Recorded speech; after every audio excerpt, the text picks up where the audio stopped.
This is a special report from True Crime Today and the Hidden Killers podcast. Tony Bruschi, thanks for joining us. We're about to go to the courtroom of Judge John Judge on the Bryan Kohberger case for a motions hearing that was held on April 10th regarding the survey the defense conducted with members of the public. Let's go to the courtroom right now. All rise. Thank you very much. Please be seated. Good afternoon, everybody. Okay. Get on the record, please. Thank you. We are now on the record. This is State versus Bryan Kohberger, case number CR 29222805. Mr. Kohberger is here in the courtroom, represented by Ms. Taylor and Ms. Natheth. We've got Mr. Thompson, Ms. Jennings representing the state. Can you hear me okay? Yes. Yeah, okay. I think we have Mr. Nye and Ms. Beatty on Zoom.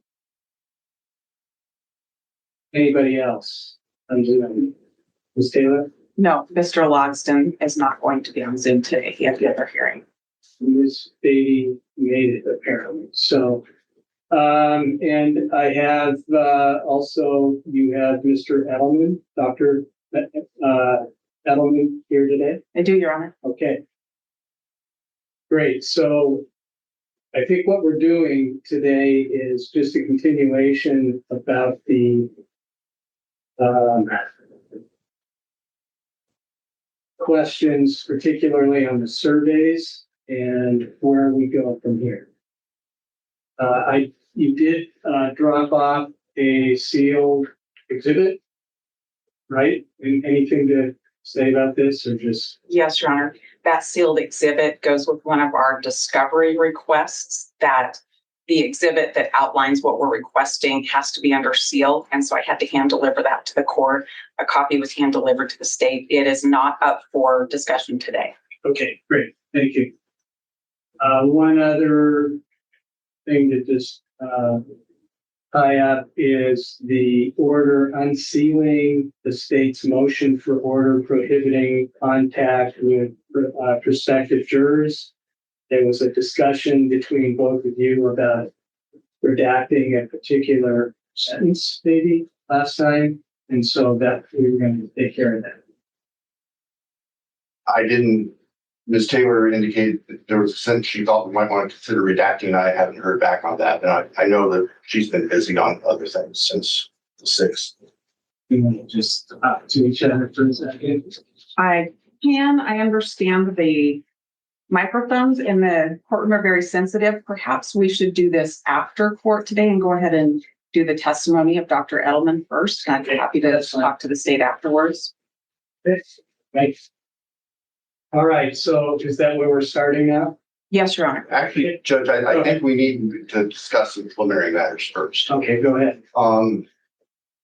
As Your Honor indicated just a moment ago, this is a continuation of where we were on the 6th. And the issues on the 6th and the issues that we have here today is first, whether there was a violation of the non-dissemination order.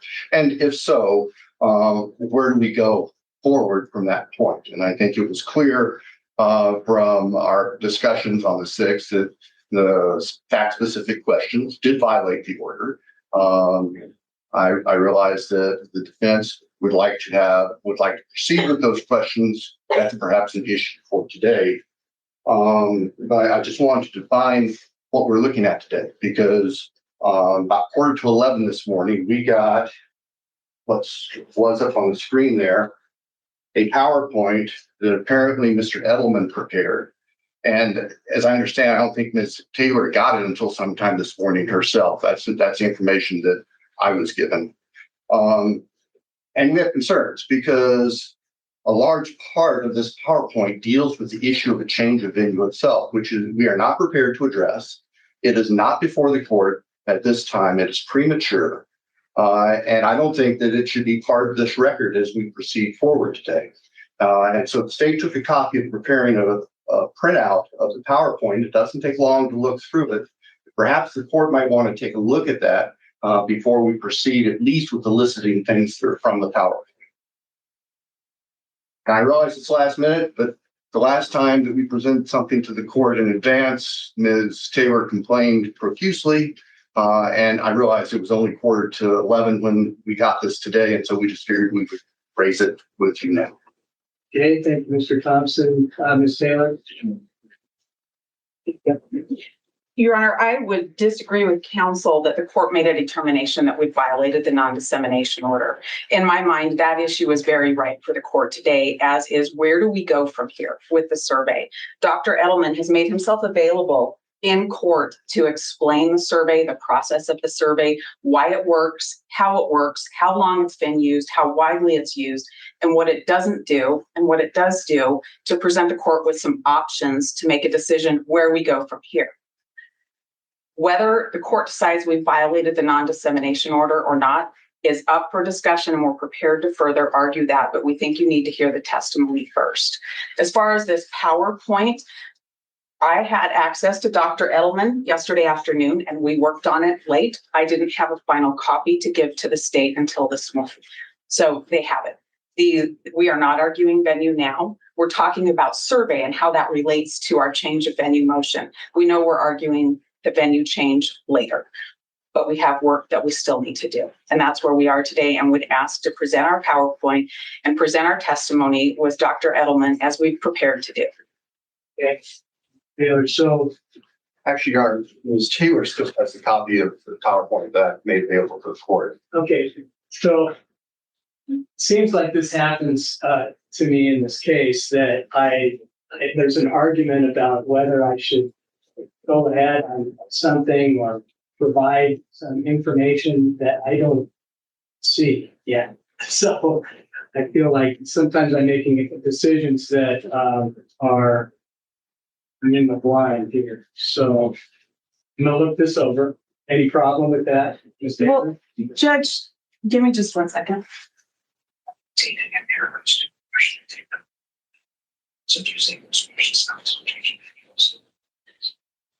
Your Honor, the purpose of the PowerPoint is to inform the court about the questions in the survey and the purpose of them. I can tell the court that showing up every time we want to have a hearing and have to fight to have the actual hearing is something I haven't experienced before either. There is nothing in that PowerPoint that the court can't hear today when making the decision about where do we go from here and did I violate the non-dissemination order. There's just nothing wrong with the process that we're doing here, and you're continually being asked to say there's something wrong with what we're doing. We're 10 after 4. I have a witness who's traveled here today, and we're ready to go. All right, Your Honor, just to clarify, as we made clear the last time we report, we are not saying Ms. Taylor herself violated the non-dissemination rule. We're saying that the people who prepared the survey and disseminated the survey and called citizens of Latah County with those fact-specific loaded questions violated the non-dissemination order, and they are agents of the defense. So I don't want this to become personal between Ms. Taylor and myself. We are not alleging Ms. Taylor has done anything wrong. We are dealing with reality that this survey was conducted on, as we understand it, 400, I'll say, innocent citizens of Latah County who were force-fed information that they may or may not have had about this case before they were called by the surveyor takers. And they are loaded questions. Some of the questions are factually wrong. They simply aren't true. That's what we're here about. And that's what we're prepared to address, Your Honor. That's why we have a witness here. And if there's violation of the non-dissemination order, it's me. I'm the one that's bound by it. And the court just needs to hear about this process instead of hearing the conclusion that the state wants the court to reach. Number one, I'm past that. I'm not going to violate you. I mean, this was a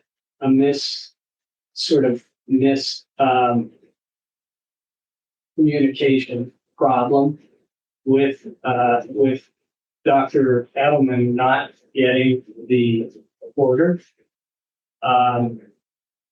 one of the things I think that maybe need to clear up, not for council, but maybe the public, is that one of the terms in that, and this is in the ethics, right, is what is the public record? Public record is not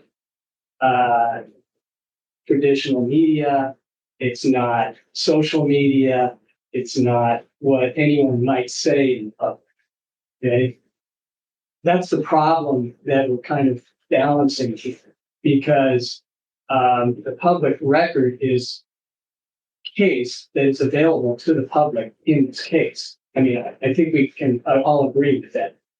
No? No. You think the public record is whatever the media pumps out? Your Honor, I think it's what's in the public, and what's in the public is derived from the affidavit that supported probable cause to arrest Bryan Kohberger. That's the first document that the court finds in the whole cases of interest on Idaho State Supreme Court's website. That document has a ton of information in it that relate to the questions in the survey for the case-specific questions. So that document became public record, and that was spread far and wide all over the place and reported and interpreted repeatedly. That's the public record. That's where the questions came from. There's no violation of the non-dissemination order, if that's what we're going to talk about today, but I think the court should hear from our witness and understand a little bit more about this survey process. I'm very interested in that. I told you last time that I'm interested in what he has to say about this. But so you're saying that the public record, though, comes out of the case, right? That's public. I'm saying in this case, that's exactly what happened, Judge. I don't want to argue the finer points of what's in the media, but I'm saying in this case, that's exactly what happened. That affidavit's there, and this court knows we have a ton of things that are filed under seal and more things that are not filed under seal. But that affidavit that began this case has been shared far and wide, and media stories have generated. When you understand how Dr. Edelman does his work to determine if a survey even needs to happen, you'll know where the information came from. Okay, so I'm understanding, okay, the initial probable cause affidavit is part of the public record. And you're saying, well, that got spread, okay, by the media, as you would expect. And that's something that could be concerned. So what I think maybe, I don't know, what Mr. Thompson is talking about, though, is information or questions that were not in the public record. And so what I'm nervous about this is I don't want to continue to spread things out that shouldn't be spread. And so I don't know what's in the slides, but if there's information in the slides that are not in the public record, that really have not been disseminated generally, then I mean, I don't really want to spread it. None of us want to spread it more than necessary. Well, last week in court, that was right inside the courtroom. That all became part of the public record. The 9 questions were stated repeatedly in different formats by Mr. Thompson. That's part of the public record. We've been accused of violating the non-dissemination order. Dr. Edelman's reputation has been impugned by what was stated about him repeatedly. Those questions are fair game. But having this hearing and allowing our expert to talk about this process, that's not the problem. The problem with the media happened a long time ago, and it started with the sharing of the affidavit far and wide. I understand that. I'm pulled in 2 different directions right now because I'm trying to protect your client at the same time. So if we keep talking about this, what is not true, okay, I mean, I guess we can just say, well, it's not true on some of these questions. Maybe that helps to reduce bias. But if If we don't make that clear, then it could increase fights. I think. I don't know. Tell me. Maybe. Well, I'll hear this from the expert. I'm going to say it like this. Mr. Kohberger is my client, and his rights are of the utmost importance to me. Him being treated fair, his presumption of innocence, him having an impartial jury, those are important things to me, as is his right to counsel. I am not standing up here saying, let me tell you about this survey. Let me finish this survey to hurt him. I'm saying there is pervasive media coverage in this case. It's prejudicial media coverage. We've conducted a survey in Latah County. That survey is going to show bias and that you shouldn't have a trial in this county. What I'm trying to do is say, do you want me to give you information about another place where maybe the bias isn't so great, where maybe Mr. Kohberger can have a fair trial? I'm his advocate. I want to help him. I believe in his innocence. I'm not going to stand in this courtroom and do anything wrong to him at all. I need you to hear the information so you can make a decision, to have the surveys, to have the information when we come back here for change of venue and make a decision on all of the information. Right now, if we come in and do our change of venue, we're going to say you can't have this jury in Latah County, but I can't tell you a better place that will protect him better. And that's what I want to do. Any response, Mr. Thompson? We aren't here to argue about venue today. We aren't here to argue about what this particular survey with the loaded questions, fact-loaded questions, may have produced in Latah County residents.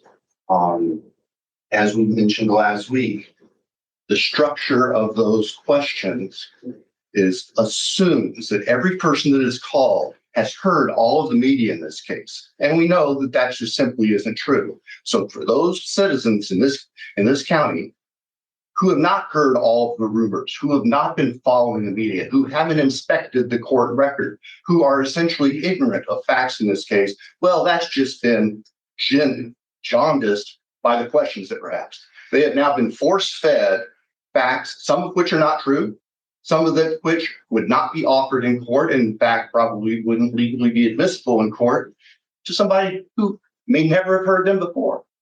That's the state's concern about the way this thing is put together. And the arguments from the defense seem to be completely ignoring that point.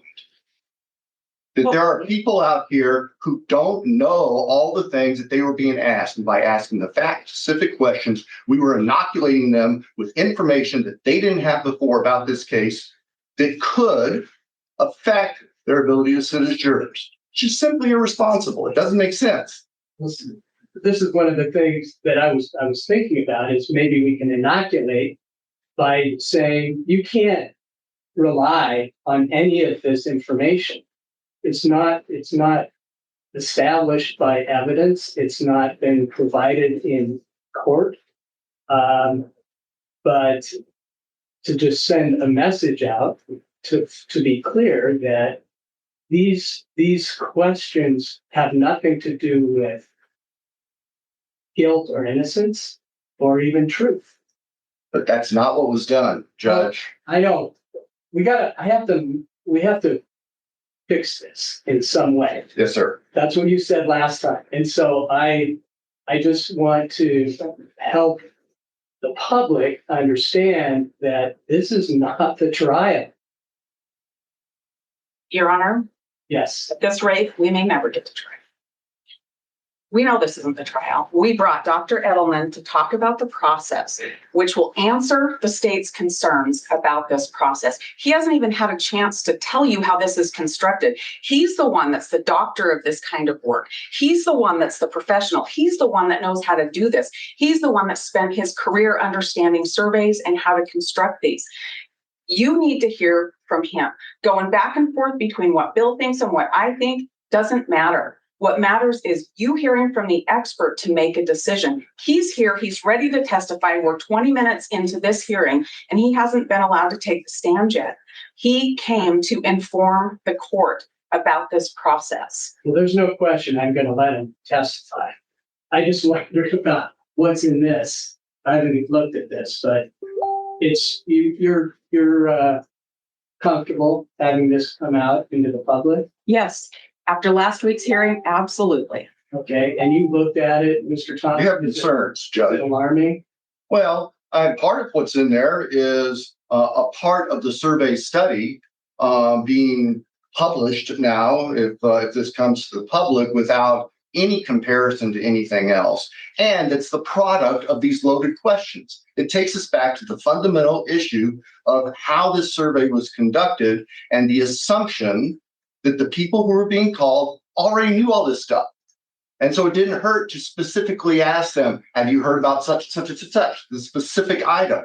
Well, if they hadn't heard about it before, they sure as heck have heard about it now. That's the core concern that led us to this in the first place. We don't dispute the defense doing a survey. I said that last week. Please do a survey, but don't go around screwing with the knowledge that prospective jurors have or may not have. That's our concern.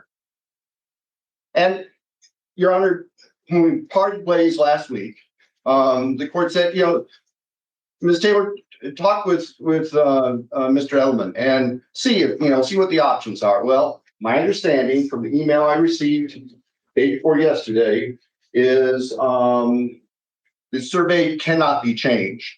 That was from Ms. Taylor reporting what Dr. Edelman said. I interpret that as they don't want to change it. Anything can be done, but that's where we're left. I would have been happy to engage in discussion with defense about maybe some middle ground, but the line has been drawn black and white. I am concerned about the specific things that relate to venue, partial survey results that are in this PowerPoint. I believe it is premature for them to come out now. The rest of it is fine. Let's bring it out so that you have whatever information you want. You can give it the weight that you decide. I just didn't want to let this willy-nilly come into the public record in a half-baked fashion. I have lots of concerns. We're not left with this because I have to make a decision about several things. Yes, sir. And so in order for me to have the most informed decision, I need the information. So I'm just going to go ahead. All right. Thank you. And you can show your slides, and if something is concerning, we can talk about it along with it. All right. So, are you ready to call your witness? I think you are. I am. I'm ready to call Dr. Bryan Edelman. Okay, Dr. Edelman, if you could please come forward, face the clerk, raise your right hand. There you go. You solemnly swear that the testimony you give in this case shall be the truth, the whole truth, and nothing but the truth under penalty of perjury. I do. All right, thank you, sir. If you could please take your seat there. And then once you're comfortable, please state your name and spell your last. It's Bryan Edelman, BryanEdelman. Thank you. Ms. Thank you. Taylor. Good afternoon, Dr. Edelman. Good afternoon. What do you do for a living? I work as a trial consultant, and also I do quite a bit of work as an expert witness in the field of pretrial publicity and change events. Are those two separate roles? Yes, they are. What do you do when you're a trial consultant? So as a trial consultant, you're an advocate for your client. You do mock trials, focus groups, to really try to develop a trial strategy, a trial story for your side, and cultivate that for the audience, the jury. We also do jury selection. I assist with writing voir dire questions, juror questionnaires, help ferret out bias during voir dire, recommend cause challenges and how to use peremptories. Do post-trial interviews. I do jury-related research, present my findings at conferences, bar associations, law firms, and so on. When you work as an expert in the field of change of venue, Does that differ from your work as a trial consultant? Absolutely. How so? Well, as I mentioned, as a trial consultant, you're retained to be an advocate. As an expert, you are retained to be an objective expert, which means I'm not advocating for either side. I do not advocate for the defense. I do not advocate for the prosecution. My role is to collect information using standard methods that have been widely accepted in the field, and then present the findings to the court so they can make a well-informed decision on whether or not any remedial measures are necessary.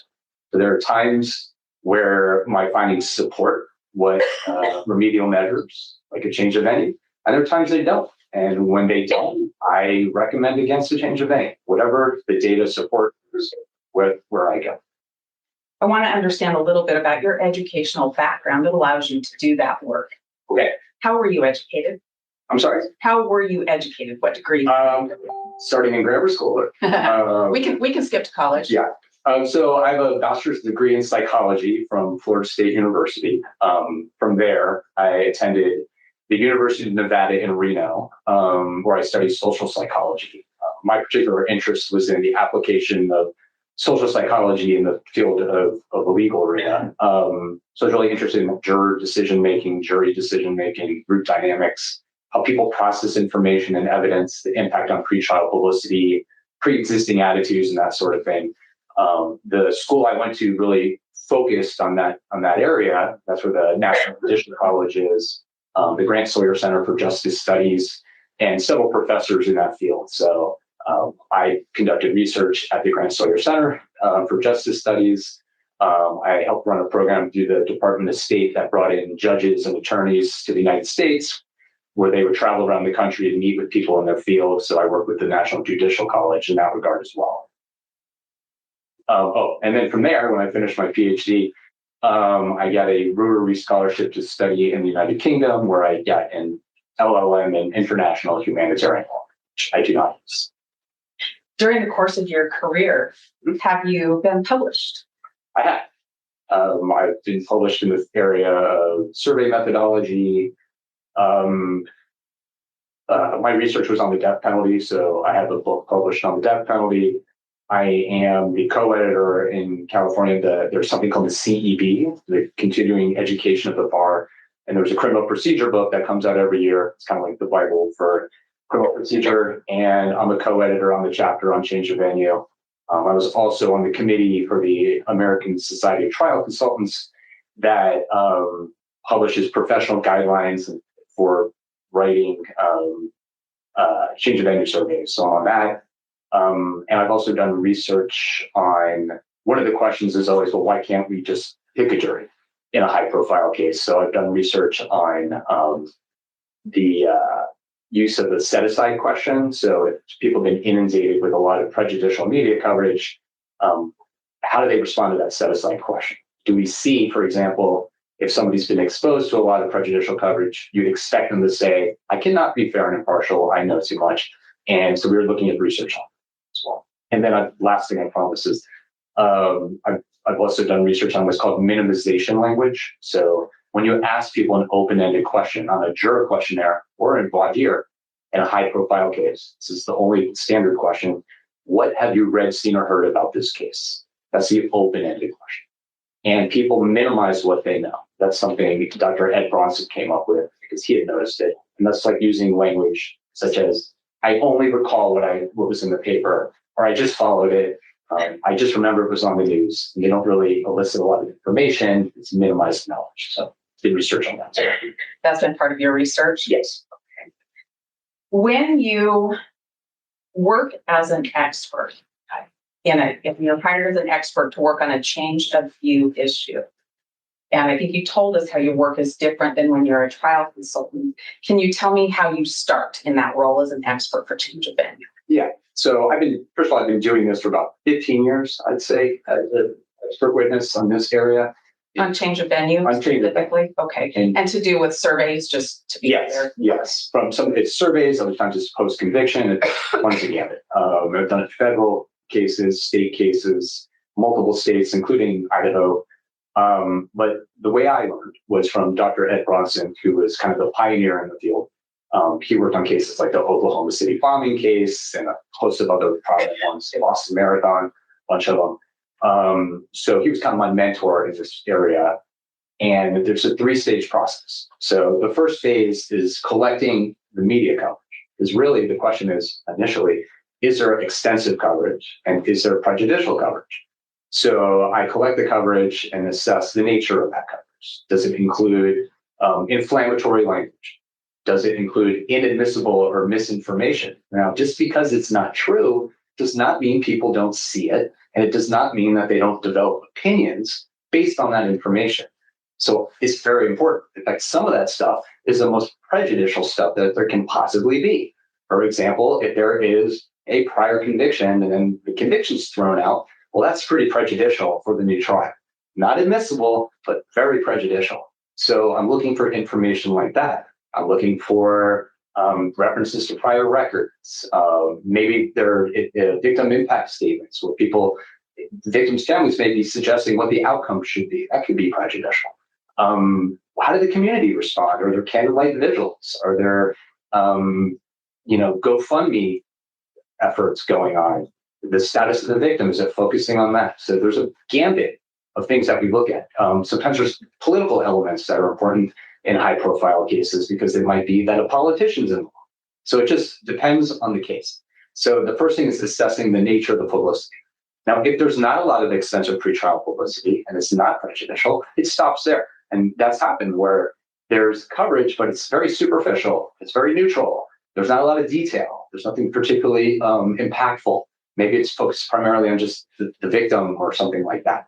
However, there are other cases where there is extensive pretrial publicity, and then I would recommend phase 2, which is a community attitude survey. Because just because there's prejudicial coverage does not mean it had an impact on the jury pool. And that is the question that matters most. What impact has the prejudicial media coverage had on the jury pool? I don't really care if it's correct information, it came from social media, it came from the news.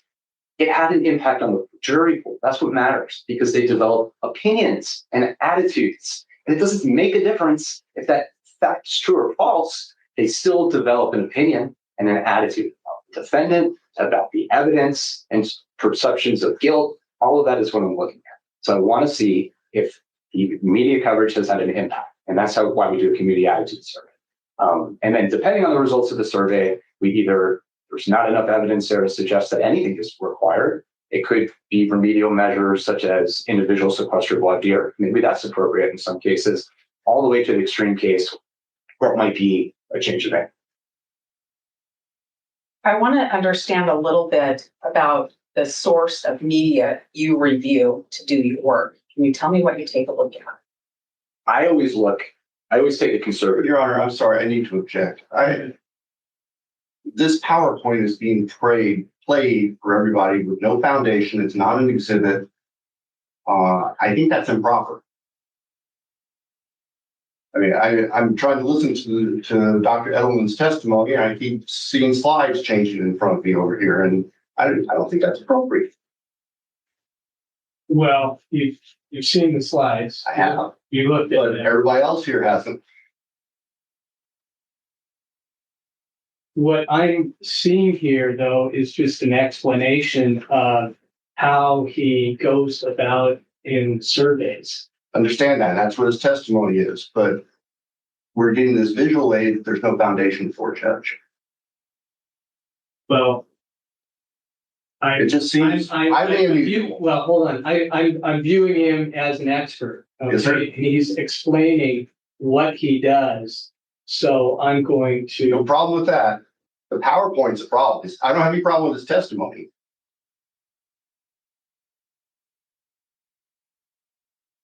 All right.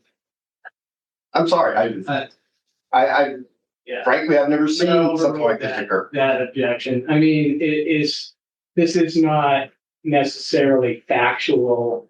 It's just an example of how he got to where he got. That's his testimony, but the PowerPoint is different, Judge. I don't know why we're seeing the PowerPoint when we have his testimony.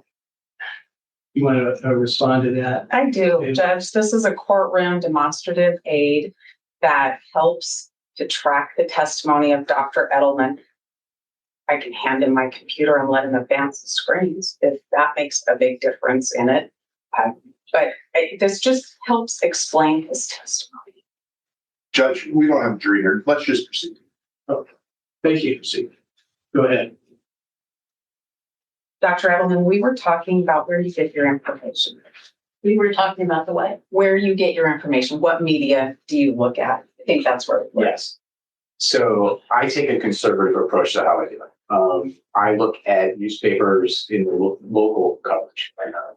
So I'm interested in papers that have primary circulation in the venue.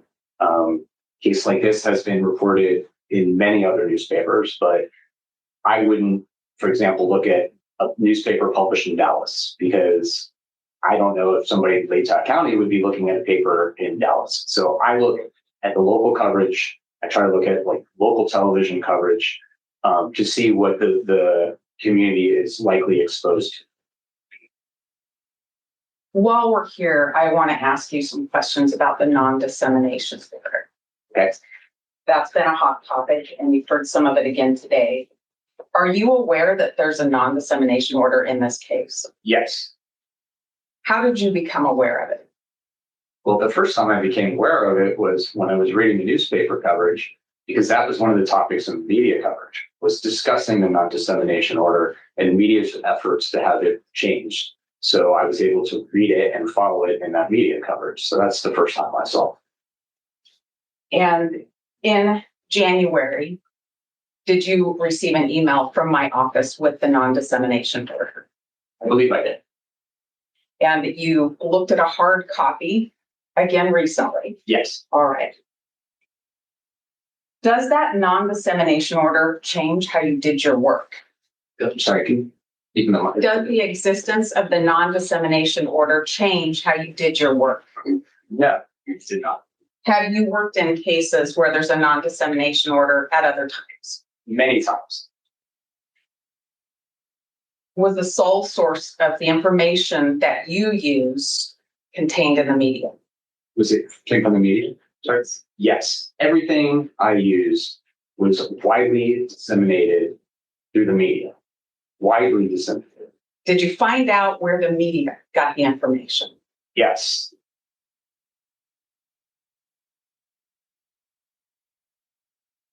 Good afternoon, folks. My name is Bill Thompson. I'm the Latah County prosecutor. And it's sad to be here, but happy to be here at the same time. You turn it up. I can't hear. Kohberger. Well, I'm going to do my best to turn this up.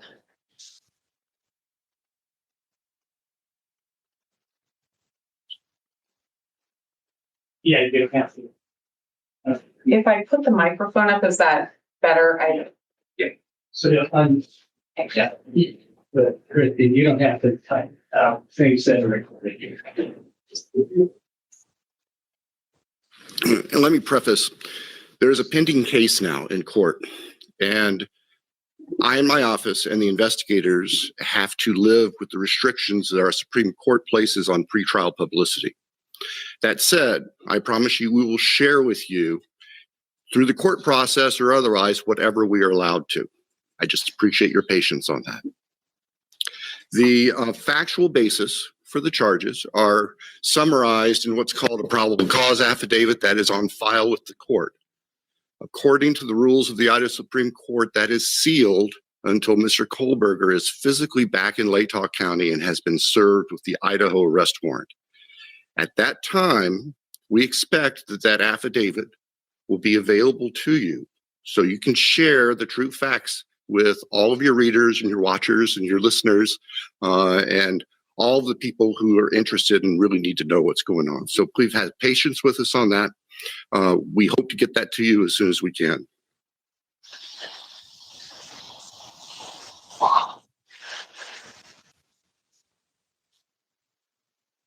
In that clip, you heard reference to the probable cause affidavit. Yes. And did you hear reference to sharing it with all your readers and watchers? Readers, watchers, and listeners, and anyone else who's interested. Did your research tell you that the media took Mr. Thompson up on that offer to share this far and wide? Yes. Good afternoon, folks. What did you see? Basically, the media took that document and then published the highlights and key findings in that document and added editorial commentary to that information. So let's be clear, they didn't just read the affidavit. There's editorial, there's debate, there's discussion, there's spin, all of it in news stories. And these stories, for example, this one has over 200, I'm sorry, I can't see it. Do you have a copy of the? I do. Your Honor, I have a printed copy of his PowerPoint. If it would help him refresh his memory. I just can't see it. Sure, just go ahead. Okay, thank you. So example, this one is on a local television station. On YouTube alone, 130,000 views and 224 comments. So people discussing it. That's just one example of how this document was disseminated through the media in this county, just as Mr. Thompson suggested during his press conference. And did you check another media source and see that it continued to be shared? Yes, this is a second example. And you can see just from the heading, it says court records unsealed. And then they go through a timeline, including information from that affidavit, highlighting all the key findings about the car and other things that are widely reported and disseminated from that document, to lay to account, saturating the community with prejudicial details from that document, which was reported in the press conference to be truthful as well. 54,000 views, 176 comments on just one other video of a news clip on YouTube. And based on your research, did the story or stories continue to be shared far and wide? Yes. Janelle Finch is joining. Cases received massive media coverage, saturating this county with prejudicial pretrial rules. How about to social media? It was also spread through social media, and people have talked about it on social media. And do you know if misinformation and rumors ended up as a result of this information shared right from the start? Yes, and the reason I looked at this and knew it was because in the media coverage, they discussed the spreading of rumors on social media. For example, a professor who was accused by a psychic of being responsible for this. Other references to questioning the implication of people knew about the crime before it was reported to the police, and so on. So there's been quite a bit of discussion, spread of rumors, misinformation, factual information all over social media, which you'd expect in small communities such as this. Did your review of all of this information tell you as a professional, as an expert in your field, that a survey was necessary in Bryan Kohberger's case? Yes, based off of the media coverage that I reviewed, which was over 200 plus articles, and the television coverage, I thought it was appropriate to move forward to see what impact, if any, this coverage has had on the community.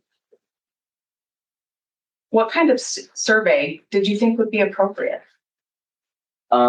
We always use random digit dial telephone surveys in these cases. Before you tell me a little bit more about that, I want to understand the history of this kind of survey. Is this something that you just made up all on your own? No. Where does this come from? So these surveys have been done for decades. The first one I recall that followed a similar design and focus on case-specific items was done in 1979. Constantini and King in 3 cases in Yolo County, California. This approach was done, Dr. Ed Bronson, who I mentioned, my mentor, had been using it for decades, 40 years or more. Other experts in the field do it. John Walker, in the American Taliban case, they used a similar approach that was published as well. Used in Skilling, Boston Marathon. I've used it in countless cases, so hundreds of times, I would say. Is there research that supports this process? There is. One of the things we're looking at, so when you think about the survey, is the structure and how we test validity. So there's 40 plus years of social science literature on the impact of media coverage on juror and jury decision making. And one of the things it tells us, for example, is knowledge, or let's take a step back. People who regularly watch and listen to the news are more likely to know about the case. When they say know about the case, are more likely to have case-specific information from the media. So they test similar things like we did. Have you read, seen, or heard if ... And they assess how much knowledge does this person have, and then they correlate it with media consumption habits. And what you find is people that read the news regularly know more of these details than people who do not. And they find that the more information you have, the more likely you are to hold an opinion regarding the defendant's guilt or innocence. So those are some of the findings, and we craft the survey similar to the others because we want to test the validity of the survey. So if we know we should see these relationships, we should expect to see them in our survey. So we ask the same similar types of questions, and we look at those relationships to see if we see the same thing. That's one of the ways we test the validity of the survey. Would this be considered a methodology in your field to do surveys in this certain format? Yes, it's standard practice. We look at APOR, which is called the American Association of Public Opinion Research, American Society of Trial Consultants. They have professional code, how to conduct surveys, venue surveys. Those are the primary ones I look at. And again, I've taken course training during my program on how to craft surveys, how to write questions, all of that type of thing. I've done it hundreds of times, testified about it. So that's kind of the basis of how I craft this. And I heard you mention standards and validity. Mm-hmm. Why are there standards? Why does that matter? I'm sorry, why are there standards? Yes. Well, one is you want to make sure, as we learn more about research and human behavior, we learn more about what you should and shouldn't do. So, for example, there's something called social desirability. People want to create a positive impression of themselves. So when you ask questions, for example, can you be a fair juror? Well, we all want to be fair people, so you're more likely to get a socially desirable response. The initial step on that was all the way back into voting. In California, there was an election for governor, I think it's Davis or something like that, and all of the polling suggested he was going to win. He was African American, and he lost. And that was when they started looking at that, and they saw all these different impacts in terms of like race of the interviewer. All these things affect how people respond. People overestimate that they vote because you can look at voting records and it's inflated. People overestimate they have a library card and a million other things. So those are things like we look at when we craft the survey. We don't want to have social questions that lead to socially desirable responses, order effects, a host of other things. In your survey, it looks like you have sections designed in your survey. Mm-hmm. Sorry, can you hear me? Okay. Better with the microphone. Okay, I'll try to stand closer over here. I want to understand this section, these sections. Okay. Why do you have sections in this survey? Sections? Yes. Well, one is you don't want things to be jumping back and forth all over the place because it's harder to take a survey like that. You'll have more people drop off, confusion, potential order effects. So we try to organize the survey into sections. So all of the key questions on one topic are together, and then the next section changes topics, so it's easy to follow. What is the purpose of section 3, case awareness and prejudgment? Why is that in there? So that's the meat of the survey. That's the most important section. So case awareness measures initially case recognition. We craft a recognition question based off of the media coverage. What are the things widely reported that are not overly prejudicial because you don't want to create an order that would stimulate a memory of, yes, I remember that case. So if widely reported A, B, and C facts that you read the coverage and you see this was mentioned 100 times, that's a widely reported fact. So we create case recognition question. Now, if somebody says, yes, I remember that case, I have read, seen, or heard about it, they're asked a prejudgment question next, guilt or innocence question. Then they're asked open-ended questions and then those case-specific items. Now, let's say someone does not remember the case based on the case recognition question. We give them one more fact to see if it'll stimulate a memory. Something neutral that might stimulate a memory. You usually get 1% to 2% more that recall the case from that. If that person recognizes the case from there, they are also asked that prejudgment question and they continue. If they do not recognize the case, they skip the rest of the survey and they're asked demographic questions about media consumption habits and demographics. The next step of the survey after the prejudgment question is an open-ended question. What have you read, seen, or heard about the case? There might be a few others we add based off of these things we might find in the media coverage. And then they continue on to those case-specific items that we've been talking about. Have you read, seen, or heard if so and so? I want to make sure I understand this and that this is clear for everybody. Those 9 questions that have been the problem last week and this week, if you have somebody who says, no, I don't know that case, do you ask them those 9 questions? No, they skip to the demographic questions. Tell me, what are the demographic questions, just to be sure? If somebody doesn't recognize the case, they immediately go to questions, for example, how often do you read the newspaper? Every day, several times a week, rarely, never, something like that. Then they're asked how often they follow the local news. And then they'll ask a few demographic questions like age, gender, race, ethnicity. So if somebody doesn't remember the case, you don't infuse information or do any of the things that were brought out last week. No. I have on the screen in front of me some of the read, seen, or heard questions. Yes. What are these? You don't have to read them all, just tell me what they are. These are 9 items, which we always use. Have you read, seen, or heard if? And these are items taken from the media coverage that were widely reported.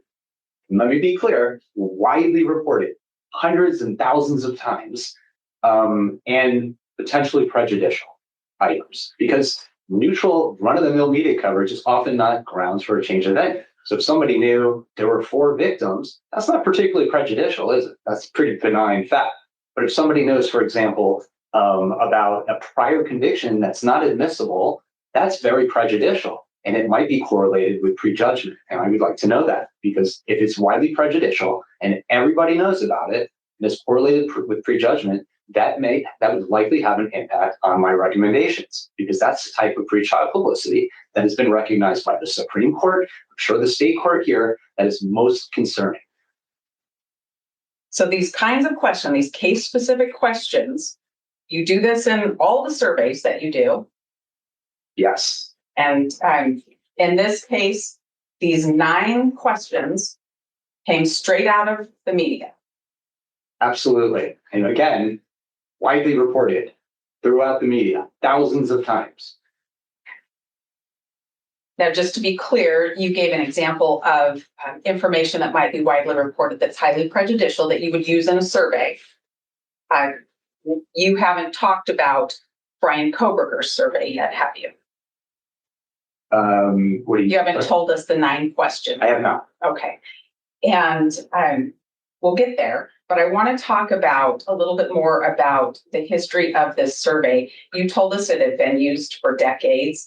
And I think you told us a little bit about some of the other really high profile cases where this survey format, the survey method that's been widely accepted was used. Are some of these cases your cases that you've done these surveys in on this list? Yes, I used these types of questions in the George Floyd case for Alexander King, who was one of the defendants. There was also a gag order or non-dissemination order in that case. The Parkland shooting case in Florida, there was a non-dissemination order in that case. Used there as well. Used it in the Pittsburgh synagogue shooting case in Pittsburgh. State of Idaho v. Jonathan Renfro, which was here. State of Idaho v. Gilberto Rodriguez, also used it there. And many others. I've used it 100 times. Dr. Bronson used it more than me because he was doing it even longer than I have. Other experts in the field do it. This is the standard practice. Standard in your field. Yes. And are these surveys, doing a survey like this, is this just criminal defendants that ask you to do these surveys or that have any interest in doing these surveys, or is it other people too? Other people use the same process as well, including the prosecution and the government. I think you provided an example in your PowerPoint of the government using this survey process in a case that you worked on. Yes, this was the Jason Van Dyke case in Chicago. He had been charged with shooting and killing Laquan McDonald. It was like 17 shots was like the famous saying. It was a very significant case, interracial crime, widely reported on. And the government also did their own survey to see if there was any potential bias and followed the same exact process and used case-specific media items. And once again, there was a non-dissemination order in that case. Earlier, you talked a little bit about validity being one of the standards. Yes. Tell me how you measure validity in one of these surveys. Sure. So this is from the professional code from the American Society of Trial Consultants. As I mentioned, we want to look at things like consistency. So we want to, for example, the research tells us the more case or media items you know, you develop knowledge. And the more you know, the more likely you are to exhibit bias. So I want to test that in the survey. That's one of the reasons why I include those case-specific items. I also want to compare what people or that item to prejudgment. So the more people know, are they more likely to prejudge? How about case-specific media items? Is there specific prejudicial items in the media that are particularly concerning? Maybe I'm going to go back to my prior conviction example.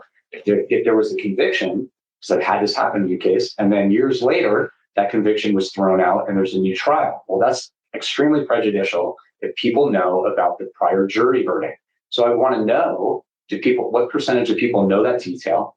And is that related to prejudgment? And most importantly, when you ask the question, have you read, seen, or heard about the case? The open-ended question, do people report it?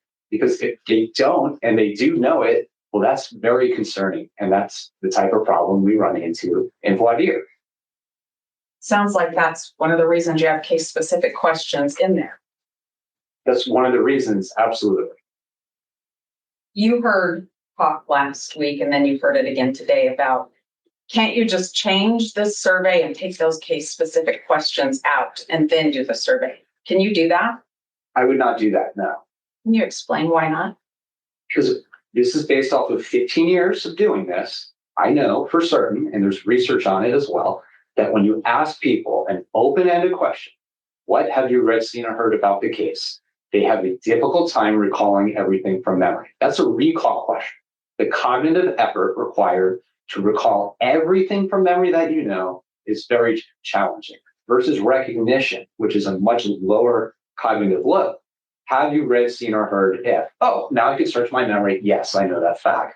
If I asked you, tell me everything you know about the movie Star Wars, you would tell me a whole bunch of interesting things about Chewbacca and Ewoks and maybe a bunch of other stuff.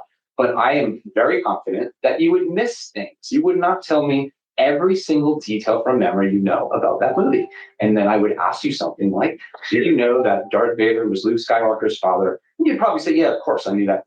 But you didn't mention it in the recall question. There's a mountain of research on this. Usually what they do is they have people read like a paragraph or a story, and they ask them, write down everything you recall from what you just read. And then they do a different type of quiz. Did you read that the truck was red? Did you read that there was an ambulance? Oh, yeah, of course. And they check that too. And what it shows is recognition rates, the ability to recall information when asked a closed-ended question, is much higher than when you ask an open-ended question. So getting back to your comment or question, if I only ask, what do you know about this case? I know for a fact you'll get things like, well, I remember when it happened. There were 4 victims. There was a knife. I remember there's a delay. I just saw it in the media. Those are the things that people say. They've said it in this survey. They've said it in 100 surveys I've done prior. They've said it in voir dire when I look at transcripts. That's what you see. But when you ask those closed-ended questions, you discover that they know quite a bit more. And that's what I'm trying to look at. I need to know, what do people actually know? And is there information, prejudicial details that they don't mention that they do know when you ask the open-ended question? And those details, the closed questions, the have you read, seen, or heard questions, are they important to determine if there's bias, that media coverage has created a prejudicial effect and that there's bias? Absolutely. If 80% of people are able to recognize a prejudicial detail, And I keep making up because I don't want to upset anyone here, like a prior conviction.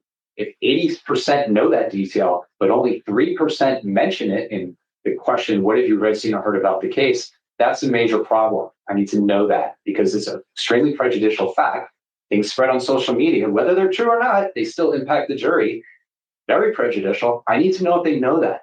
And I know for a fact in this case that, for example, I'm not going to mention the detail, but for one of them, only 3% of people in this survey mentioned the detail when asked, what have you read, seen, or heard about this case? It was something spread on social media. But when you asked, have you read, seen, or heard of X, Y, and Z, 45% knew that fact. And that fact happened to be significantly related to prejudgment.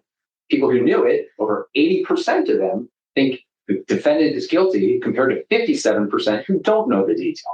So those are important findings. If I don't include those questions, I can't do any of those analyses. It makes it look like there's not that much of a problem here. People don't seem to know anything. They just say they remember reading it in the paper. I guess we don't have to move the case because they don't seem to know much. And that is misleading, inaccurate, and I would not do that.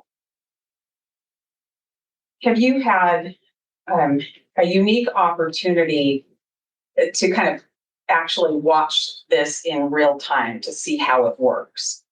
I have.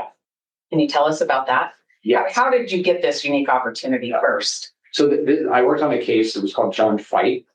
This was a Catholic priest in Hidalgo County in Texas who had been charged with murdering a beauty queen.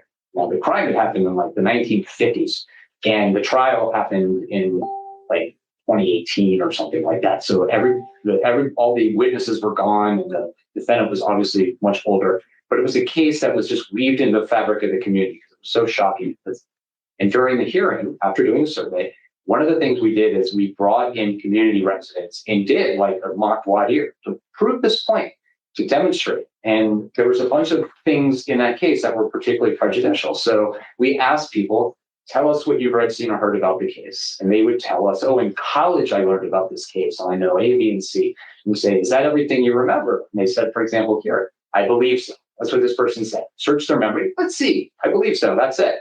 And then we asked those case-specific questions that you clearly could never ask in voir dire because you'd be poisoning the well. And we asked, for example, did you know that John Fight gave a confession to a priest, confessed to the crime? Oh, yeah, I knew that. And once she said that, it stimulated her memory. Actually, he confessed twice. So now she knows that. The fact that she did not mention in the open-ended question, extremely prejudicial. The Supreme Court has recognized confessions to be very prejudicial for Doe v. Louisiana and a bunch of others. And she knows about it. And then we ask, kind of again, is that everything you know? And she says yes. And then we give her another one. Did you know that he was involved in another case? He had actually been charged with attacking a woman in a different church. Oh, yeah. Yes, I do remember that. Once again, she knows a detail that she didn't mention. And we're saying, okay, and you didn't say that a few minutes ago, did you? No, that's the second one. And then we ask, having refreshed your memory, are there any other facts that you have read, seen, or heard that you haven't told the court? She's, I don't believe so. So it seems like that's all she knows. Then we try it again, and we mentioned that he had been transferred to another monastery. The Catholic Church was moving him around. And she knows that too. Oh, yeah, I did do that. And we tried again. Did you know that local law enforcement were participating in a cover-up? That was part of the story. Yeah, she knows that too. So this was an example of the difference between asking the open-ended question that you can ask in voir dire, what do you know about this case? What have you heard about this case? And you get an answer. Sometimes people say, I just recall when it happened. Sometimes you get more detail. But when you start asking those closed-ended questions, you uncover that actually they know quite a bit more.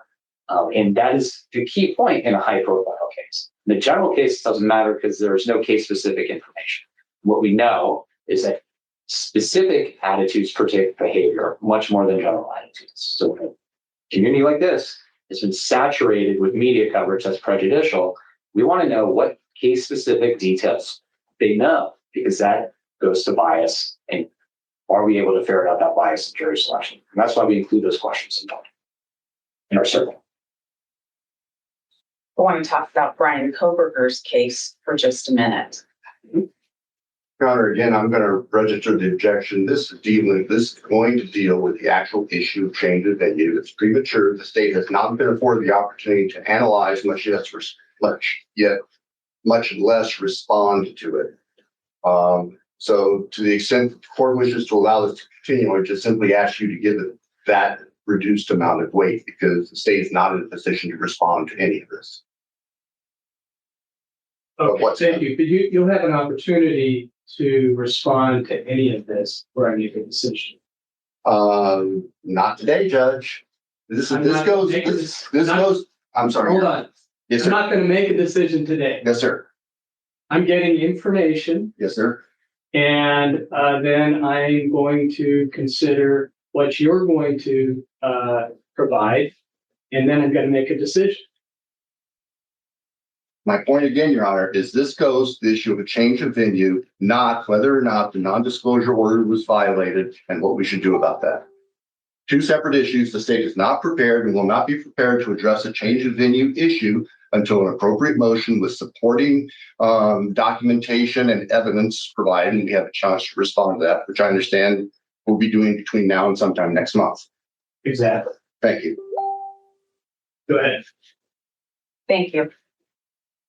Dr. Edelman, you haven't finished analyzing the data in Mr. Kohberger's case, have you? No, the only thing I looked at was supposed to be on the question at hand, which is about these case-specific items, why they're in the survey, and which goes to whether we can continue the survey without them. That's the only thing I looked at was addressing that specific question. I'm not going to ask you what your opinion on change of venue is today. I don't have one. Well, I do, but I'm not done analyzing the data. Senate, I want you to be informed before we get there. So I do want to talk, though, about Bryan Kohberger's case and if you've been able to determine if the survey was valid. Yes, absolutely. And how did you determine that the survey is valid? Well, one of the things, as I mentioned, is looking at the social science research and do we find similar findings? And we did. So we also look, for example, do we have like acquiescence bias? What that means is people are just saying yes to everything. So on those case-specific media items, one of the things you do is you include items that didn't receive as much media attention. That way, you want to make sure, and what you expect to see are items that get a lot of media attention. Everybody knows about them. So you can see really high recognition rates, 80%, 90%, 60%. And then the items that didn't get as much attention, they're lower, 40% or less. So we want to see if there's variance across the questions, and we see that as well. Does it help to do the recall questions and the recognition questions to understand whether you have a valid survey? Is that what you're telling me? Yeah, well, as I mentioned, those are the case-specific questions. Yeah, those media items. So we test validity by, are those correlated with prejudgment? Are they correlated with media consumption? So people who read more of the media, do they know more of these details than people who don't? The more details you know, are you more likely to be biased? All that stuff. But also, again, like I said, is you want to check to make sure there's variance across those media items because you want to make sure people aren't just saying yes to everything. You talked early on about how if somebody doesn't recognize a case, you stop and you don't ask these case-specific media-generated items in your That's correct. And remember, these media items also come after the open-ended, what have you read, seen, or heard about the case? Do you know how many people did not know about Bryan Kohberger's case in this survey? The percentage? I believe it was like 3 to 4%. And so that percentage of people didn't get the case-specific questions. Is that fair? The people who did not know about the case, the very few, did not get the case-specific questions. I want to talk about the open-ended questions and then the have you read, seen, or heard questions. So on the open-ended questions, when you say, what do you know about this case? Tell me everything. Do you know about how many things people remember? Yes. So one of the things we do is we read everyone and we track how many details they mentioned. And then we compare them, what do they say, to how many case-specific items they later recognize. So for example, if somebody said, I know 4 people were killed and they found the guy, I would identify like 2 facts, 2 details, for example. And then I would look at those case-specific items later and how many of those items did he mention in the open? And that scenario would be 0. But if he knew 6 of them, that would tell me that he knew 6 details that he failed to recognize. Versus somebody might have known all those details and mentioned all of them and they're open, then it would be 0. They reported everything they knew, and they mentioned later on that they knew those items. So I look at that. You're checking what they say they know in the general open question, and then see if they hit some of the specific questions, and then measuring how many more they actually know when you get to the have you read, seen, or heard question. And then I compare. And that kind of goes to my John Fight story. I'm looking to see if that is a problem. What did you find in this case? I found that 96% of survey respondents knew at least one additional media item that they failed to mention in the open-ended question. On average, people reported 1.6 details when asked the question, what have you read, seen, or heard about the case? However, on average, they later recognized 6 out of the 9 media items, and I believe it's something like 72% knew, I want to say 5 or more. Now, in this situation, did you find out people had a lot of knowledge that wasn't the specific case-related questions? They would rattle off, I know these things, several things. Yeah, so what I found was, on average, people knew at 4.9 additional items that they failed to mention in the open. What does that mean? That means they knew approximately 5 of the media items that I tested later that they did not mention in the open-ended. 5, on average, out of 9, they knew, although they didn't mention them. And these are examples. So somebody wrote just what has been on the TV and papers. That's the common thing you get when you only ask the open-ended question. But that person knew all 9 of the media items we tested. Someone else mentioned the detail. The kids were murdered and they tracked them down. Well, he actually knows 6 out of the 9 media items that we tested. Nothing lately knows 7 out of the 9 media items tested. And it goes on and on. That is a very common finding. I find it in almost every survey I do. Between 92 and 96% is the norm. What I see in terms of knowing more detail than they report. And it usually, interestingly, the average is usually around 3 extra media items that they failed to mention. In this case, it was 4.9, so it's higher. Do you have a way within the survey to correlate prejudicial coverage or bias for guilt with the amount of specific details recognized? Yes, because I asked those case-specific questions. If I didn't, I would not be able to. Because as you saw, people say things like, haven't seen anything lately. Well, that doesn't really do much for me. I can't analyze that. I can't do anything with that. I don't ask those case-specific items. I can't test the validity of the survey. I can't test to see how case-specific knowledge impacts prejudgment. I can't test to see if there's one particular item that's highly prejudicial that we should be worried about, that should, that's inadmissible. What percentage knows that detail? All of those things are required to do this correctly. And how do you know that there's prejudgment in a case? What questions do you ask, and when do you ask them to know that there's prejudgment or bias in a case? Well, after the case recognition question, they're asked, based off of what you've read, seen, or heard about this case, you believe the defendant's guilty of whatever the crime is, and it's on a scale of like definitely guilty to definitely not guilty. So that's a prejudgment question. I have a second follow-up question, which was actually developed from a judge that I thought was really effective. And the question was, would the defendant have a difficult time convincing you that he's not guilty? So it's a presumption of guilt as opposed to a presumption of innocence. This was in Tennessee. It was a high-profile case. And similarly, people would report a lot of detail, and then they'd say, I think he's guilty. And then that's what, can you be fair and impartial? And they go, yeah, I think I could be fair. I can try. I think I could do it. And then the court would ask, well, would the defendant have a difficult time convincing you that he's not guilty? And they'd say, oh, yeah, definitely. It could be hard to change my mind. So I use that question because I thought it was really effective. And it happens to correlate much better than the set-aside question with prejudgment and a host of other things. So do you ask those questions before you say, have you read, seen, or heard these particular? Absolutely. If you didn't, you'd be creating order. So you have to do that. Will you say that again? You'd be creating what? Order effects. If I put in like a recognition question, some detail that's extraordinarily prejudicial, I'll go back to my prior conviction thing for the same crime. And then you say, oh, do you think he's guilty? Well, you just told me a jury convicted him. Of course I think he's guilty. So if you included all those 9 items, and then you ask somebody, do you think he's guilty? You just gave them all this information that's prejudicial. So yes, that would be an order. So we would never do that. So you ask them well ahead of case-specific Well- questions. They have to recognize the case. They have to agree, I know of this case. And then you ask if they already have an idea of what they think of whether Mr. Kohberger is guilty or not in our case. Correct. And then you have the case recognition and you can measure the bias or the prejudicial effect of the media with the incidence of those questions. What I look at is the prejudgment question, right? That's on a scale, so Likert scale.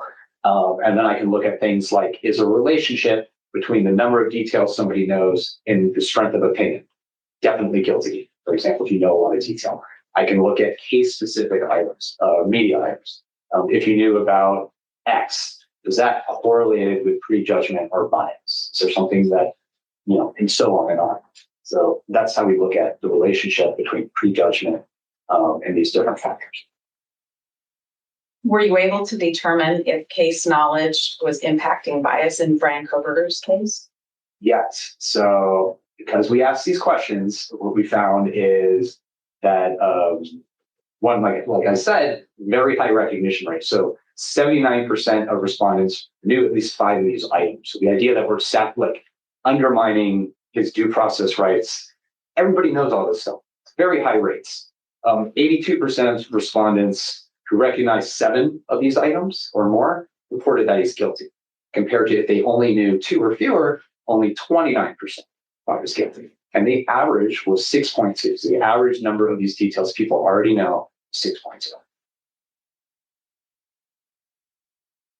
Given specific case-related bits of information, these 9 have you read, seen, or heard questions, does recognizing one of those questions, if that's oh yeah, I know that one, does that change? Done hundreds of times in high-profile cases throughout this country. There's nothing I did to contaminate the jury pool.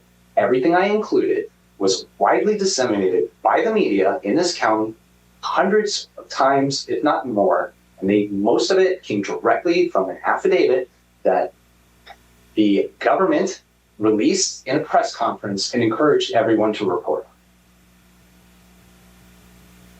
Did I tell you what questions to ask? You did not. Would you take my advice if I told you what questions to ask? I would not. And I'll tell you why. Is, as I mentioned, my role is to be an objective expert to provide the court with information so the court can make a decision on if any remedial measures are necessary. I don't care what questions you want in the survey, and I don't care what questions the government wants in the survey. What I want to do is conduct a valid survey that's objective, reliable, and provides meaningful information that can be used by the court. Do you believe comparative surveys in other counties would provide the court with more information about what to do when we get to change a venue hearing? I do. Why? Because this case has received a lot of media attention across the state. It's a national case. And depending on what the results are of the survey, I'm assuming if we find that there's grounds for a change of venue here, if that's a recommendation, the response will be, well, there's nowhere else to move it. Everybody's been cut saturated with pretrial publicity, so there's no need to change it. The point of the comparison survey is to address that question. Is there anywhere in the state where you could move it? Maybe there's not. I don't know. But that's the only way to find out. And you have to conduct the survey in the same manner. I don't know if I just ask people what they know about the case and you get general, I just recall when it happened, but you have the same guilt rate. Do they know inadmissible details? Do they know about things from that affidavit? Do they have a lot of case-specific knowledge? Or is it just a general awareness of the case? Did they drive by the house where the crime occurred? All these things that make this county unique that you want to test for in other communities. So it's not just a question of general awareness. I need to know what case-specific information they have, what misinformation they have, what media items they've been exposed to. Do they have as much case detail and knowledge as they do here? All of those things. So that's why I would suggest it's important. Without that, the only thing I can do would be to collect the media coverage and assess, for example, like, are there fewer articles published in Bonneville County or Ada County compared to here? That's all we have. I wouldn't conduct a survey that I know is going to lead to misleading information. I'm not going to do that. To change the survey, would that go against the methodology that you use? Yes, if I change the survey and I don't conclude those items, I can't test. Well, do people know a lot of case-specific information that was widely reported? Are those specific items related to bias? Which items do they know? Do they know the ones that were all over social media or not? Like, that's the whole point of asking those questions. What you'll get is, well, I don't know much, but I saw it when it first happened. I remember reading about it a while ago, but haven't seen anything lately. I know the defendant was, arrested or whatever, or things like, oh, I followed it closely. Okay, great, followed it closely. Does that mean they know a lot? I don't know. I can't assess just from someone said, I've read the news or I followed it quite a bit. That doesn't tell you anything. That's not meaningful information. So yes, we need to conduct it in a consistent fashion. Last week, your professionalism, your work, your reputation was impugned. I believe it was, yes. If you're allowed, if the court says, okay, go ahead and finish these surveys, I want comparative county information, are you willing to still work with us? If we do it correctly, if the idea is we want you to conduct a leading bias survey to get results that we want, then no, I'm not going to do something that undermines my credibility, my objectivity, or do it in any way that's not consistent with the procedures and standards that have been used. Thank you. I don't have any other questions, Dr. Edelman, but the state, right? Taylor, Johnson, thanks, Mark. Maybe we'll start going backwards here, or from the back to the front topic. I'm sorry if your feelings get hurt about us raising this issue. I see you were almost breaking down a few minutes ago when we were talking about slide number 33, slide number 31. That's not the intent, and it's certainly, I'm surprised to see that reaction from an experienced expert such as yourself. So I apologize for that. I accept your apology, but the idea of after working really hard 15 years to develop a credible reputation and being told watching on a Zoom that I am tainting the jury pool and poisoning the jury pool and contaminating the jury pool by doing what's required and standard, I'm not crying. I'm angry. Okay. And yes, it doesn't matter. And please go ahead and be as angry as you like as you continue your work with the defense in this case. It is a fact, though, that you don't know of the, 400 citizens that were questioned on this survey. You don't know which ones of them did not already previously know any of the fact-specific representations in your questions. Isn't that true? I do know because they answered yes or no to the question. No. Oh, well, okay. Before you asked the question, you didn't know that. Isn't that correct? That's correct. And so somebody who hadn't heard the representation in that one slide that you acknowledged was false. Let's see.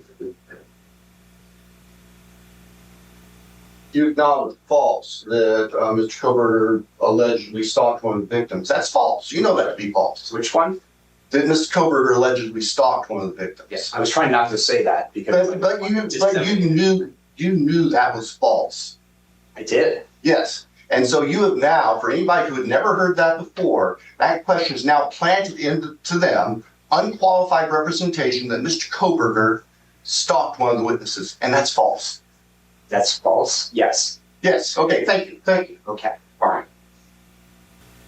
And just to follow up on that, early on in your testimony, you testified, I want to make sure that we heard this correctly, that inadmissible or false information can be the most prejudicial information. It can be. Yes. And your surveyors put that false information into the minds of people who were asked that question who may not have previously heard it. Correct. Correct. Relative Thank to you. the media. Thank you. It's mentioned it hundreds and thousands of times. And just make sure we're clear too.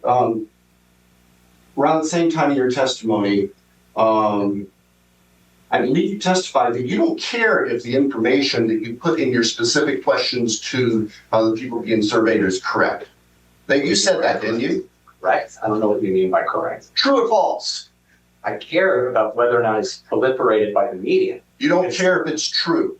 No, I don't. I No. don't care about is it prejudicial. So it's okay to taint people who had never heard that information before for the end result of identifying others who have and might have bias. Is that a fair statement? I'm going to object to the questions. He's He can answer the question. badgering. Wait. Let me finish Hold on. my objection. Yeah, there's an objection.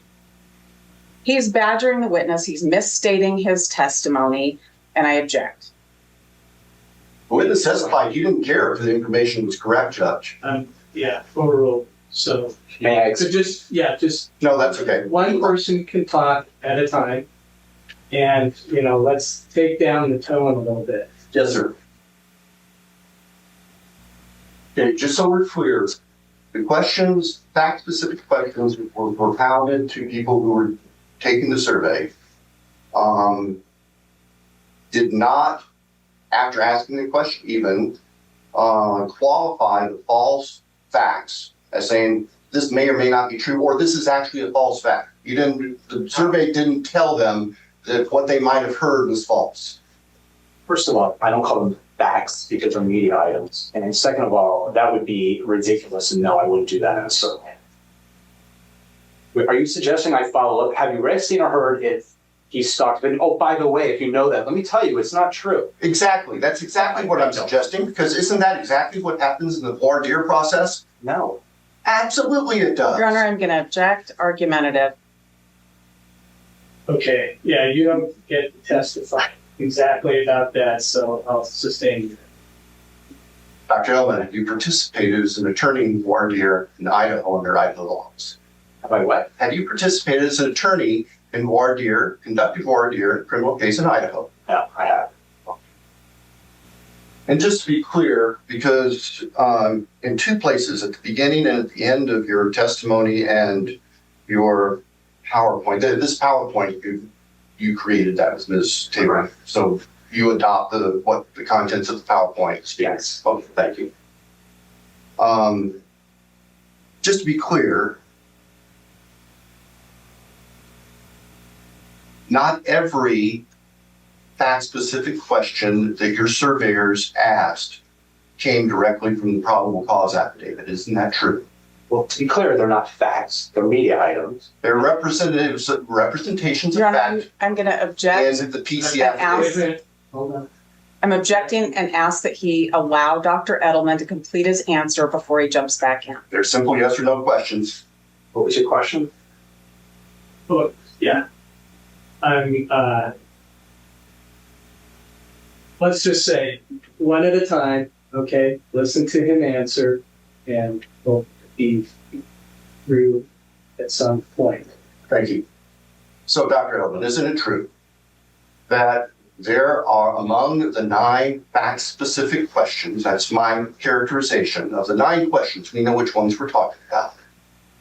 Not all of the representations in those questions came from the probable cause affidavit. Isn't that true?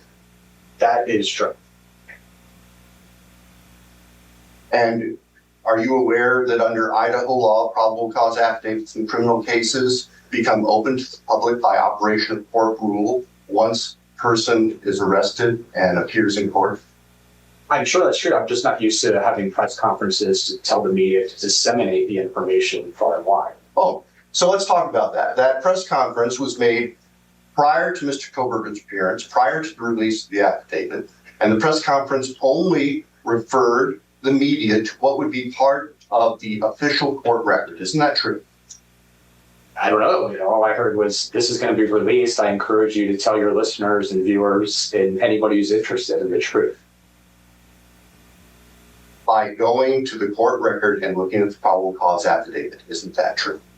I recall you saying, I want you to go to the court record and look at the probable cause affidavit. And what it did was We're splitting hairs now, Doctor. That's fine. I don't have any other questions. Okay. Thank you. So, okay, go ahead. Thank you.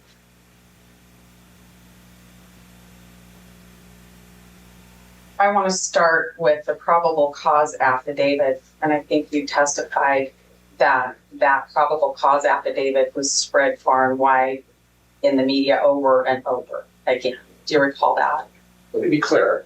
It wasn't the probable cause affidavit that was spread far and wide. It was details taken from it, put in media stories with editorial comments back and forth in the context of news stories. It wasn't, here's a document from the government that was in the court record. Let me read it to you. That's not how it works. It's media coverage.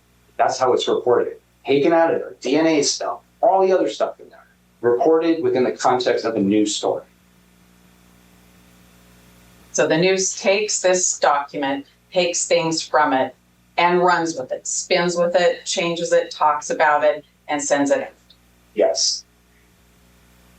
Sometimes, do you think the media gets it wrong after they read something? Sorry, what? Does the media ever get it wrong after they read something? Yes. And do those stories have any less prejudice on somebody's, on the reader of that media, whether they're wrong or not? No. And going back to, I don't care if it's true or not, my focus is to assess whether or not media coverage is prejudicial, and whether or not it's led to opinions. It doesn't matter if it's true or not. You don't say, well, I won't test all this prejudicial stuff in the media because it's not true, so I won't include it in the survey, and I'll just assume that it had no impact on people. I find it convenient to be able to disseminate a whole bunch of prejudicial media coverage, saturate the community, and then say, oh, you have no right to test the impact of that information on the jury pool. So it's wonderful that you get the benefit of generating all the bias by releasing it to the media and then saying, no, you're constrained defense, you're not allowed to ask questions about it because that stuff's not true. Or you might have told one person in the jury pool a detail they didn't know. Oh, they knew the other 7 details that are highly prejudicial, but it was that one that shifted everything, and that's going to lead to the contamination. Not the thousands of newspaper stories, not the media coverage, not the stuff on social media. It was because a survey vendor called 400 people and asked a question that one person or 2 people in that panel or whatever it was in that 400 may not have known that one detail. They knew everything else. They're already biased, but it was because they learned that one detail, that's what shifted the scales. That to me is just ridiculous. And if somebody said, I don't know anything about this case, did you stop? Yes. Mr. Thompson was talking to you about the difference between, in the survey, between closed questions and what can happen in voir dire. Yes. You're not an attorney, is that correct? Correct. Well, what's the difference between what you can do in a survey and what you can do in voir dire as far as your expertise? Well, again, I sit in jury selections. I've done hundreds of them. I've done research on voir dire transcripts. I've done post-trial interviews for hundreds of times. So I have a pretty good idea of how the process works. In a survey, I can ask those case-specific media items. Well, someone says, I just recall what was in the newspaper that opened. I can ask a follow-up. Have you recently heard if David Nichols was convicted by a jury for murder? Could never do that in a voir dire because you'd be poisoning the well, just like in the John Fight case we mentioned. I rarely see during voir dire somebody admits comments on something like, oh, I read this, and then there's a whole discussion and explaining to everybody, well, that's not really true. That fact was just in social media. It's wrong. That is not a normal common thing that I've seen in voir dire. In your experience, 15 years, you said, doing this work, have you had a situation where you've been stopped midway through your process? No. What do you care about? What's what? What do you care about? I've heard you say that whether what the media sends out there, whether all of those things are actually true or whether it's a spin off other information, that's not what's important to you. What do you care about in your work? What I'm interested in is assessing if there's prejudicial media coverage. Inadmissible prejudicial media coverage is some of the most concerning. Misinformation is some of the most concerning. What I care about is what extent of that stuff has permeated the jury pool, what do people know? And do those specific details generate bias, prejudgment? Again, I just, the idea that there can be all this stuff out in the public that's misinformation, prejudicial, that benefits one side, and you're not allowed to ask if people know that detail, because you might taint one person who already knows a whole bunch of information. But that, again, like knowing the detail about the stalking comment. Okay, that person knows all this stuff, but that's the thing that's going to change everything. And now that person's poisoned because they heard it in a survey. But the fact that there's thousands of newspaper articles and television stories and comments on social media, 80% of people in this community have talked about this case according to the survey. None of that matters. It's because I did a survey and asked that question. I mean, that's just, I don't even know what to say. You still want to finish the surveys if we're allowed to do them right? I'm sorry? Will you still do the surveys if we're allowed to do them right? Yes, if we're doing them correctly, I'm open to continuing. Now, I think this whole thing has created quite a whole new narrative that it's almost wrong that the defense is doing something inappropriate by doing the same standard survey that's been done hundreds of times in other cases, including in Idaho. So I don't know how people will respond because of all of this and what it's generated, but I would certainly try if we're doing the survey correctly. Thank you. Clear up because it's come up here back and forth with the questions that aren't true. Okay, and those were not in the probable cause affidavit. And so I think it does have some bearing on the non-dissemination order because our whole purpose, okay, both counsel were trying to protect these things from coming out to the public or to the media. That's, I think, one of the key issue, okay, or the concern about these particular statements. So there were two questions right at the end. And the ethics, okay, of the lawyers, basically this non-dissemination order is really a mirror of the ethics in Idaho, especially for the lawyers who are participating in the case like this. And one of the things that is permissive for putting this information out to the public is information contained in the public record.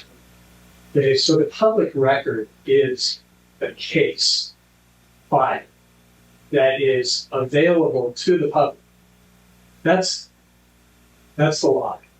And so to then say, well, we have these other issues, okay, of concern that have been spread through the media, hundreds and hundreds and hundreds, as you've said, that we need to test that. But then it is a tightrope to balance this. So I'm just not accusing anybody. I'm just saying this is one of the things that's pushed or pulled both sides apart and puts me in a very difficult situation, okay, trying to make that fair for everybody, okay? So that's what that's about. I'm not asking you to answer anything about that. I'm just trying to think about a solution. I don't know if there is a solution, okay? It's out there. But it does have some bearing on additional surveys. And what you're saying is, if you can't use this, apply the surveys that you want to complete, that you need the same questions. Otherwise, it's not legitimate. Yeah. Well, let me ask you this. Okay, so if you have an answer to that, that's. Let me ask you this one. So if you said you can ask certain case, like media items, like the other 7, for example, that may come from the record, that's a possibility because you can still measure what we're talking about. These specific knowledge, when you ask these questions, is high.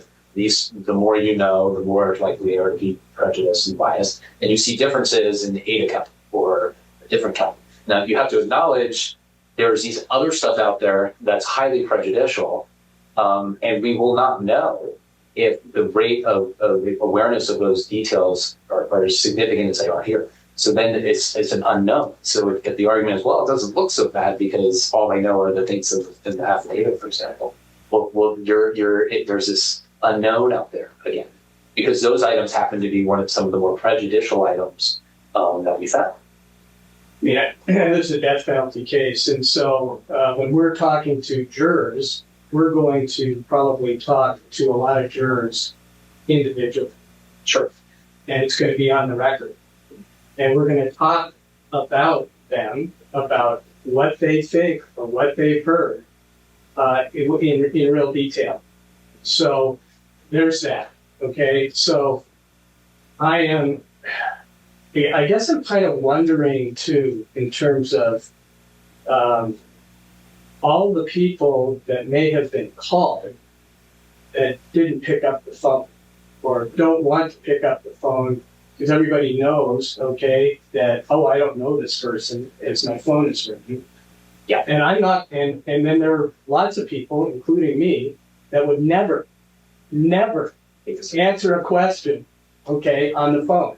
So how do you deal with that? How do you balance that? There could be, 400 people out there in Latah County that say, I don't want to say anything about this. Yeah. How do you factor that? Well, so you have two things. So let's unpacking both those. So the jury selection question, like I'm sure you've done a million of these. I've done quite a bit. I've done a lot of high profile ones. And from my experience, asking people in the general case, like a DUI, what do you think about DUI? And they tell you generally I'm against it. That doesn't, or I have a big issue with that or whatever. That doesn't mean they can't be jurors because it's a general attitude. It's nothing case specific. And there's hundreds of studies that show general attitudes are much less predictive than specific attitudes. This is different and unique because we're talking about attitudes and beliefs specific towards this case. That's a whole different animal. And that's the unique nature of high profile cases. So when you talk to people individually, you still have the memory issue. You still have the recall issue. Like you will not elicit everything that juror knows. It's just memory does not work. It doesn't matter if they're under oath, private. There's so much research on it. It doesn't. Our brains don't change just because we're under oath. They work the way they work. Your other question goes to response bias. Like, what's the response rate? Is there something unique about people you miss and so on? So there's a lot of work on that. And one of the things we do is why we collect like demographic information is to see, are we missing groups? Are we overrepresenting one group or the other? If we are, is there a relationship between that factor and bias? And there's a lot of research on response rates, and what it finds is surveys that have high response rates, where like everybody takes their survey, and surveys that have low response rates, where it's like less than 10%, and you compare them with public opinion polling and so on, politics, there's no difference. You find in most instances, the results are the same in surveys. So high response rates are not necessarily correlated with more reliable, valid survey findings. And that's something they've done a lot of work on because survey rates or response rates have gone down slightly. I think yeah, they have. For sure. Well, so it could be that you're just getting people who like to talk on the phone. Sure. With strangers. Yeah, and from this case, I think people are so invested in it, like a lot of unique things. So people, talking about what's happening, they're very invested in this case. It's unique. It's a small community. It's not surprising. But just what I'm finding, there's so much prejudgment, detail, and so on. I don't think I think it's fairly representative of what you're going to see. Almost everybody in this jury pool knew about the case, like comparable to like the George Floyd case.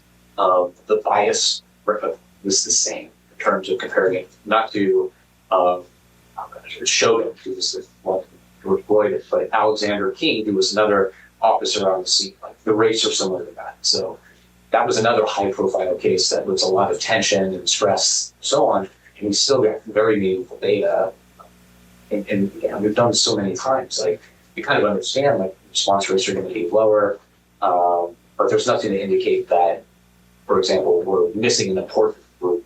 And if we were, we would weigh the data to account for them. So there's just So in Latah County, it was about 1% of the population. Yeah. Right?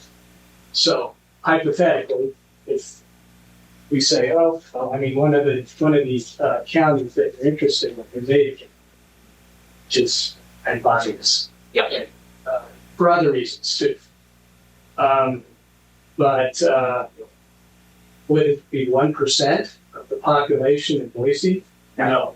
So Okay, so that's I was kind of wondering about that. We have to talk about 2,000 people or something.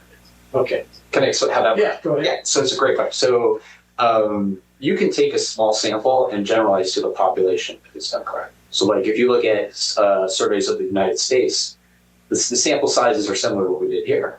Maybe it's 1,000. And now you're generalizing to every city, county, and so on across the country. Everybody has a known probability of being selected. How you pick your sample size, it's called power analysis. So remember, you know how you see polls and say, you'll see a number like 90%, and they say plus or minus 5%. So it's either 85 to 95%. Basically, it's plus or minus 5%. That's kind of the industry standard. And you take a conservative approach. So let's say you ask a yes or no question. You would say 50% would say yes, 50% would say no. So that's a lot of variance. So that's the worst case scenario. How many people do you need to talk to? So if that happens, your confidence interval is plus or minus 5%. And that comes up to 400. So if you did Ada County, it would be 400, and your confidence interval would be the same as it is here with a smaller information. Anyway, so as long as it is using the general concept of a randomized sample, you can generalize that population with this. So if I kind of interpreted this with one of your answers just a moment ago about the getting rid of the questions that are false, okay, that just came from the media, that did not come from the public,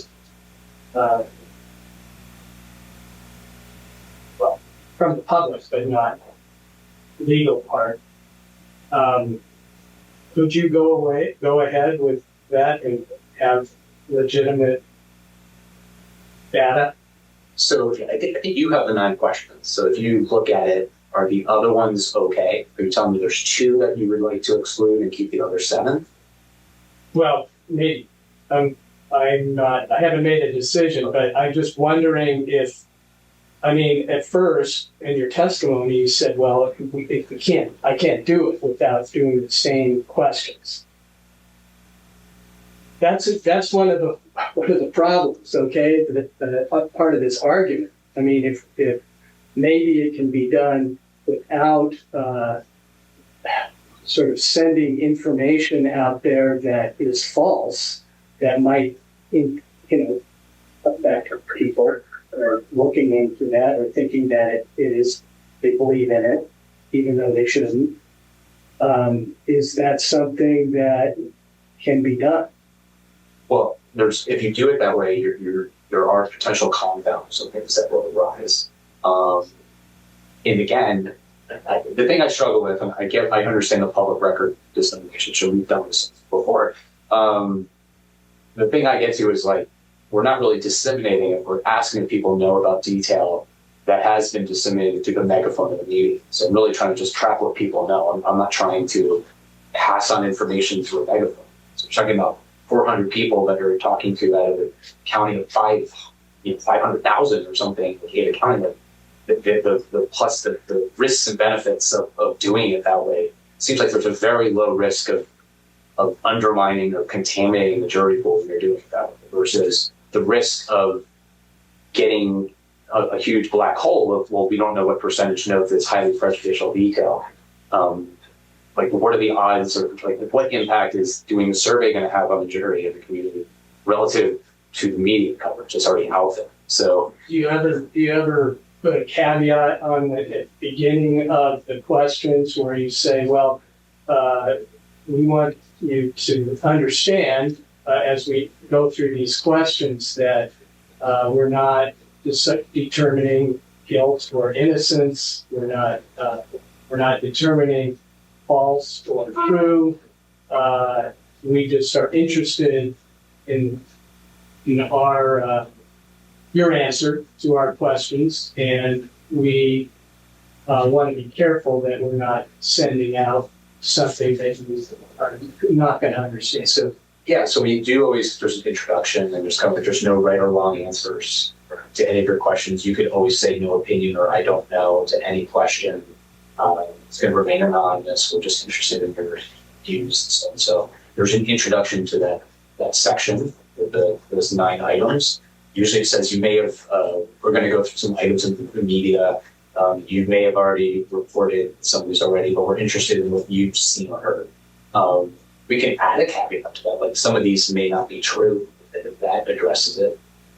Some of these things were, not all of these media items are factually accurate. sure, people pick up the phone for somebody and they think, it's somebody with authority maybe, and they think, oh, well, this is really kind of the beginning of the tribe or something. I mean, people misunderstand all kinds of things out there, right? So We can certainly tweak the intro. Now, we don't just jump into it. We don't say we're an authority. It's usually, no, I know you don't say that. I just think, yeah.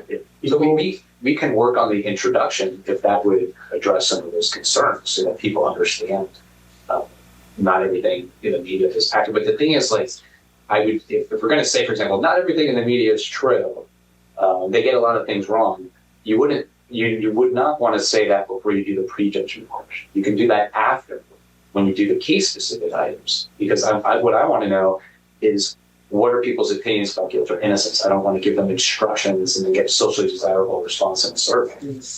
But you don't sort of measure this person as their bias until you get into the specific questions, specific stuff, because otherwise it's just yes or no, and you can't determine bias just from that. Well, no, yeah. So the prejudgment question comes before the case-specific media item questions, because then you would criticize. If I read those 9 items and then I said, okay, do you think he's guilty? Well, I just told you all the stuff you may not know. Yeah. So the question is, do you know about the case? And then it's based off of what you've read, seen, or heard about this case. Do you think so-and-so is guilty of murder or whatever the crime is charged? And it's on a scale. Yes, definitely guilty. Yes, probably guilty. I know, probably not guilty. Based off of what they've already been exposed to without you giving them anything. So they have no information beyond what they've seen in their own. And then you ask open-ended questions like, what do you know about the case? And then other things. And then you get to those case-specific media items. And that's when you can theoretically measure bias. Yeah, well, I mean, I correlate those recognition items with the prejudgment questions of earlier, right? So correlation doesn't necessarily mean causation. Yeah. Well, they're chi-squares. You can do different things. You can do linear regression, whatever you want. But what I want to know is, do people who report later on, they know that detail, did they report stronger views of guilt? So I'll give you an example. If you only knew 2 of those items, prejudgment was only 20%. So if you only knew 2 out of the 9 items, most people had no opinion. Versus if you knew 7 or more of those items, it jumps up to 82%. So that's telling you, the more facts you know, the more case knowledge you have, the stronger your opinion is, right? And that's what you see in the literature. That's what you expect to see. So if somebody was being told, oh, that was just all false information, would that bring down the bias? In what measure? But you were saying earlier that it's kind of pessimistic, I think, maybe absolutely correct, that once people have an opinion, they're not going to let go of it, even if they get the truth. Yes, yes. It's called belief persistence. There's a bunch of research on that. That's kind of going around political And we see it right now. Yeah, if you talk about, everybody has an opinion of Donald Trump, so. I'm not going to say it. Yeah, I know, but if you. Neither are you. Yeah, so. All right, so thank you for that. Any questions online, Ms. Taylor? Your Honor, I don't have any other questions for Dr. Edelman, and we do have a summary for the court at the appropriate time. Okay. Mr. Thompson, anything online? Okay. Yes, sir, thank you. So go ahead, Ms. Taylor. Ms. Masloff is going Oh, to you give her know what? summation. Okay, just 1 second. I'm ignoring the court reporter, and I'm just so immense in this that I need to fully maybe rest. Are you okay? Yes. Okay. Okay. Well, thank you, Dr. Edelman. Appreciate your testimony there. So, are you okay? Yeah. Okay, great. Okay, let's go ahead. Thank you, Judge. I realize it's late in the day, and I will tell you that this takes about 9 minutes for me to sum this up. But I do want to talk about something in advance because you're asking questions of our expert about his process and changing the process that is impacted in the United States Supreme Court law. And the United States Supreme Court law requires that part of the analysis for the court on presumed prejudice include false media coverage. It's not enough for it to be all truthful media coverage. So before you start suggesting that an expert change his methodology that's accepted practice, it's really important that you go back and look at Skilling and Haddon and the lineage of cases that get us to venue and what the court has to decide in determining presumption.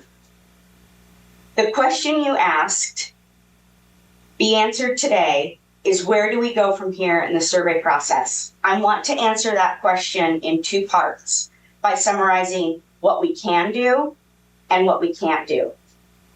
We can and we need to finish the process that the defense undertook. It was completely valid. It was standard in cases like this. Dr. Edelman is an expert in this field, and he has done this jury research and this work for 15 years. Nothing about the format, the methodology, the questions, or the fact of the survey itself was wrong. You've talked about 2 questions that you are describing as false because they're not in the affidavit. But if you look at that affidavit and what the media has done with those things is they have created a narrative based on the facts that are represented in the affidavit. Now, I would agree that there's a lot of information in that affidavit that is just flat not true. But if we focus on where we are right now, there are representations in the affidavit about multiple trips to Moscow from Pullman and a return trip to Moscow from Pullman in the morning that lead a reader to the word of stalking, that you have a problem with that word being included. Reflect back on the case law in the United States Supreme Court about showing false information, but also look at that affidavit and the way the media has construed that in its representations, in its reporting that is so prejudicial. Because the basis for this spin, the foundation is right there in what you are describing as the public record. Now, I fundamentally disagree that the only public record in this case is what's there on the 12-page docket. The public record in this case that the entire nation, the world, and looking at, and especially Latah County, is derived and construed out of that public record. So can I ask you a question about that? This public record thing is really kind of circling around because what's the purpose then of the non-dissemination order? If everything out there in the public is the public record.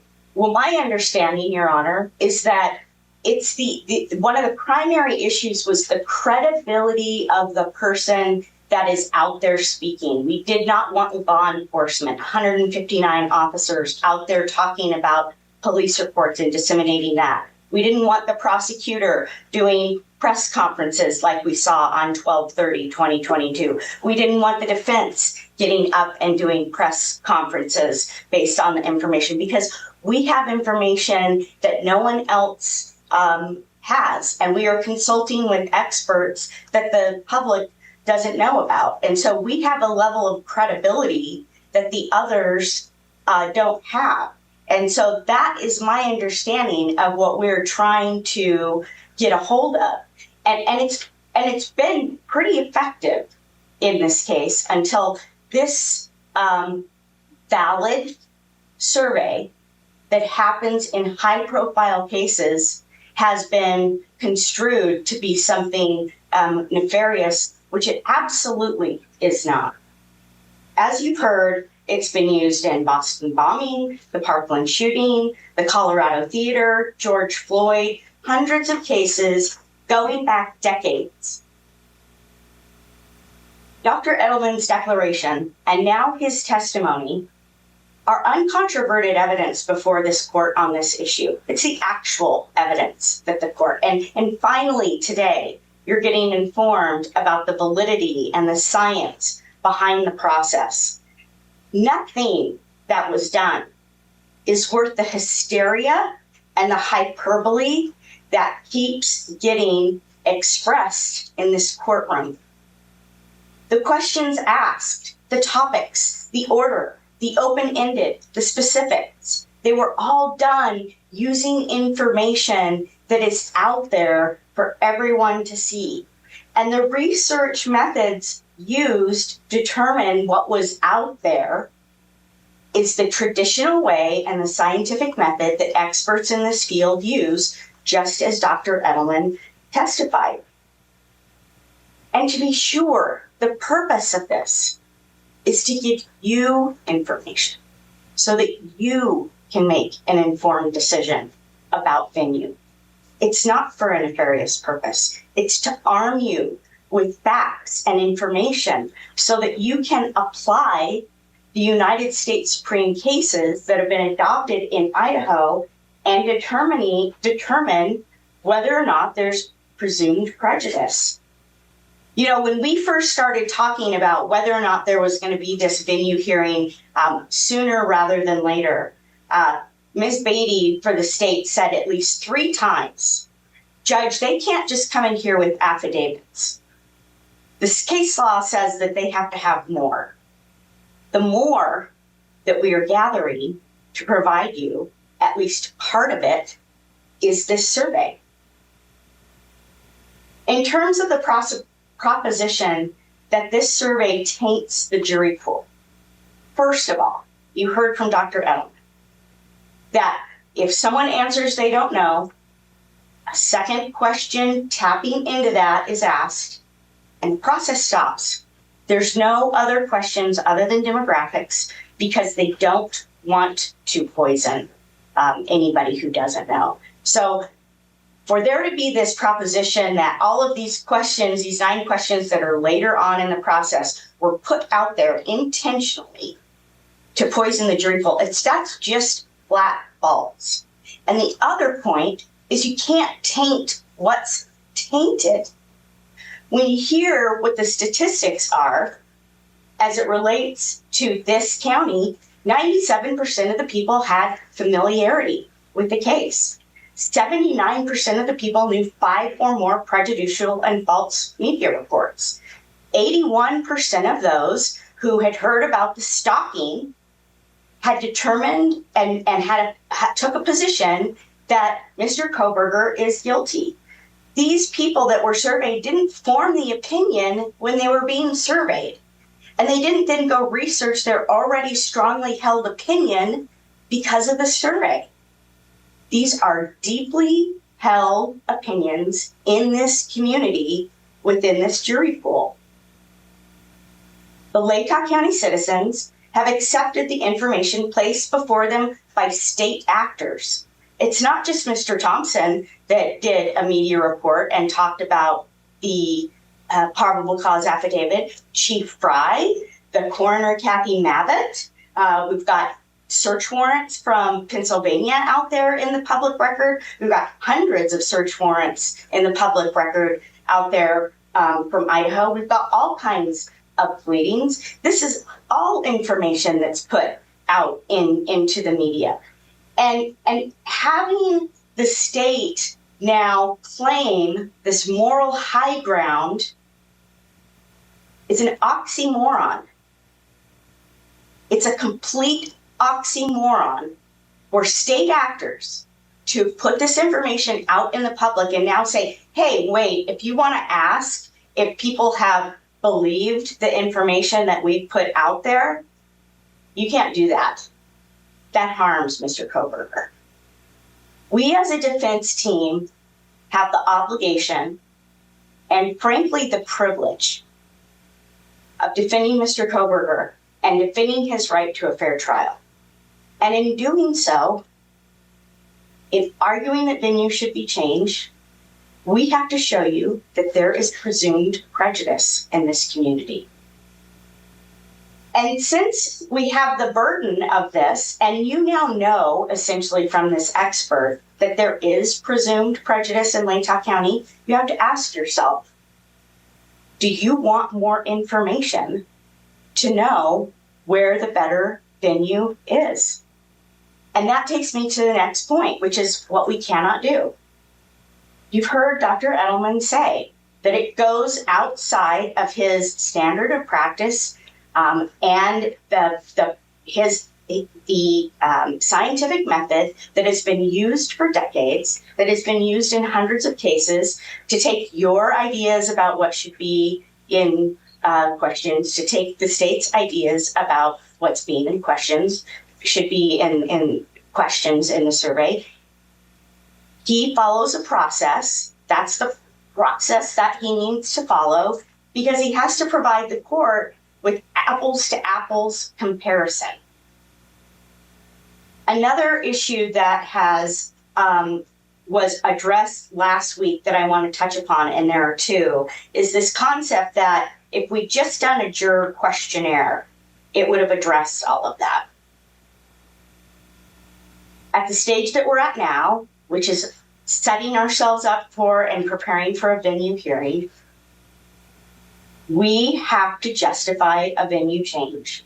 The standard that you're going to be looking at, according to the Supreme Court, is whether or not a presumption exists where the record demonstrates that the community is saturated with prejudicial, false, and inflammatory media publicity about the crime.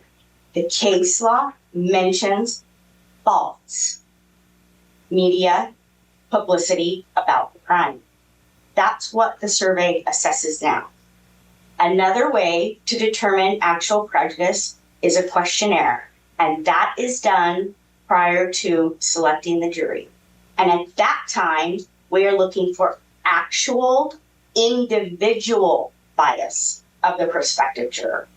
There are different methods used at different stages of the case. And right now, the proper method is a survey. Another solution that you mentioned last Thursday was simply to strike 400 people surveyed from the veneer. And I want to talk about that. First of all, that doesn't address the problem that's very clear that we have in Latah County. And so if you extrapolate the percentage of people that have drawn a conclusion about Mr. Kohberger's guilt, if you extrapolate that to the county with numbers like 81% have concluded if they are familiar with the media information about stalking, there's no prospective jurors in this county. You mentioned, this is 1%, but there's much more analysis to what the prospective jury pool is here.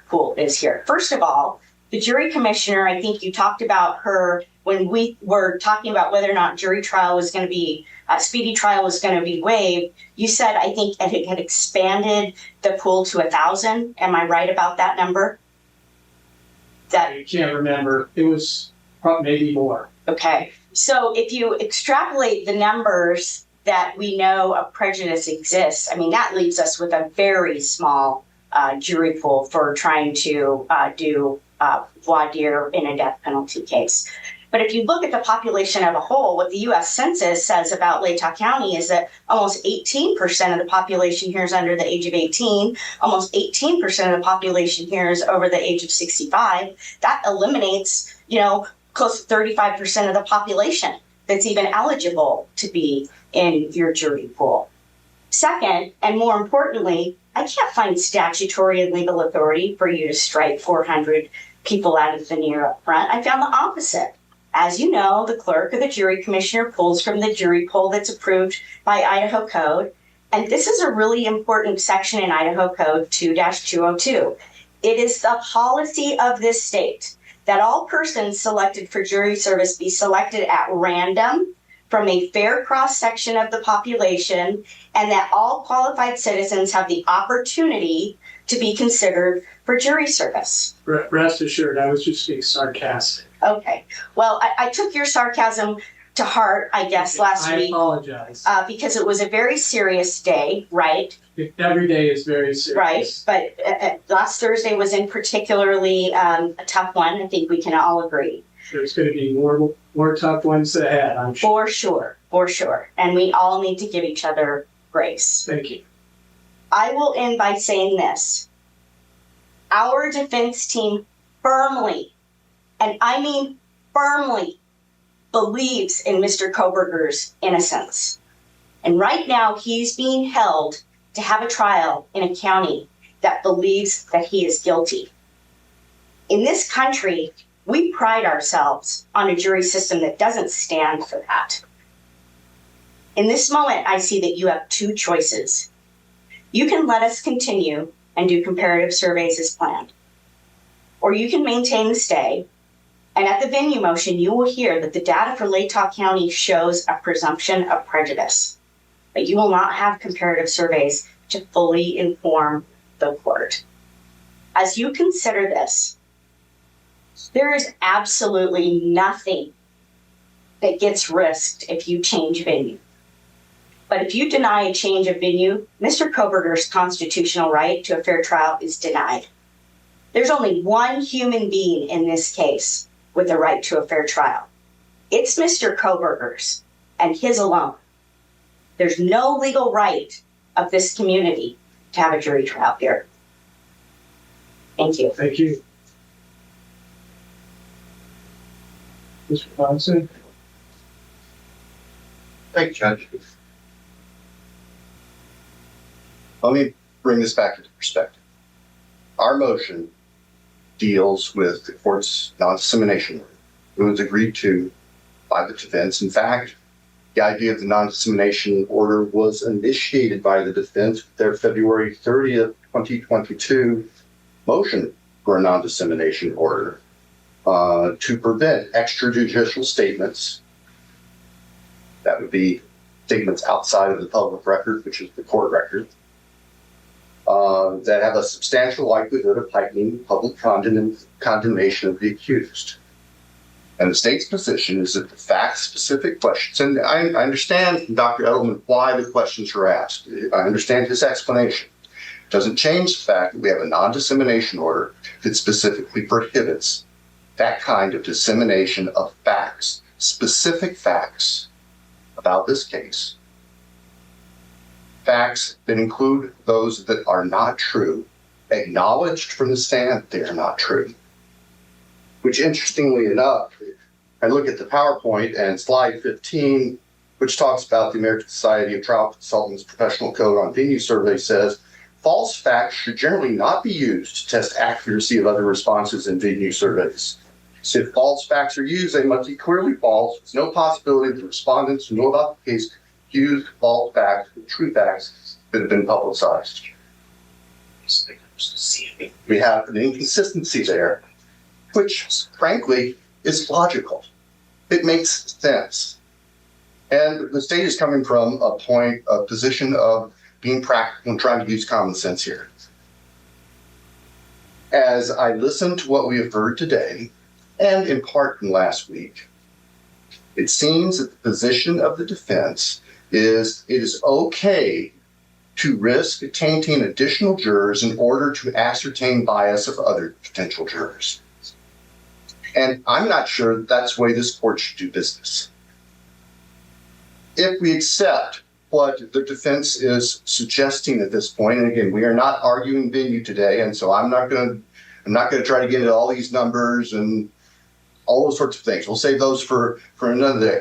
But if we were to accept that we have perhaps on one issue 20% of the jury pool statistically available, well, that's more than enough people to select a jury from. So it's not nearly as overwhelmingly compelling as I think is being suggested here. I want to be clear again.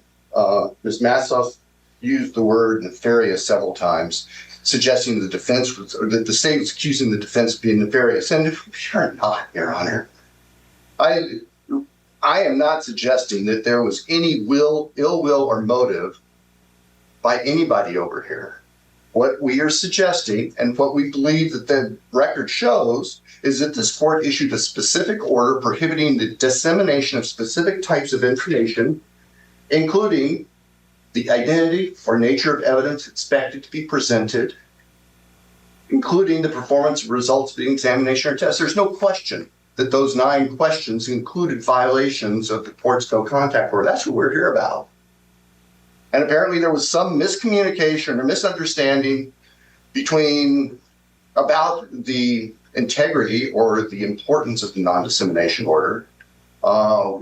It sounds like today that maybe because these types of surveys are common nationwide, then the non-dissemination order really doesn't matter, which is a little disconcerting, but I don't care about what happens anywhere else. All I care about is what happens in Latah County, in this court.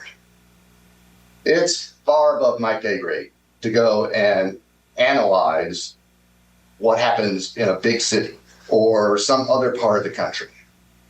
I know Latah County. That's where my interests are. That's where our interests are here.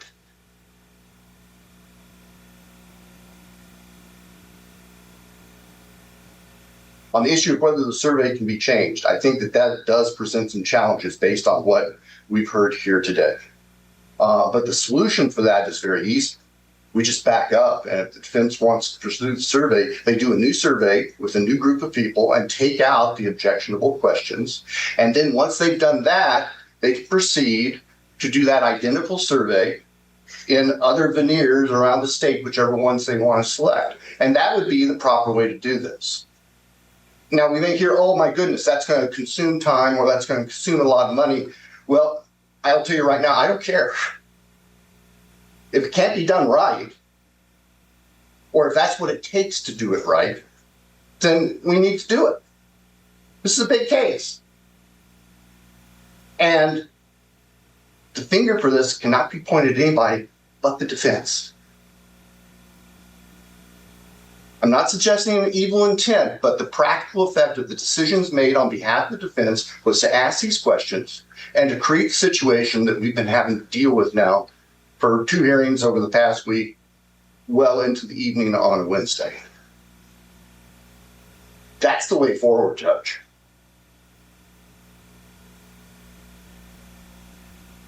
Thanks.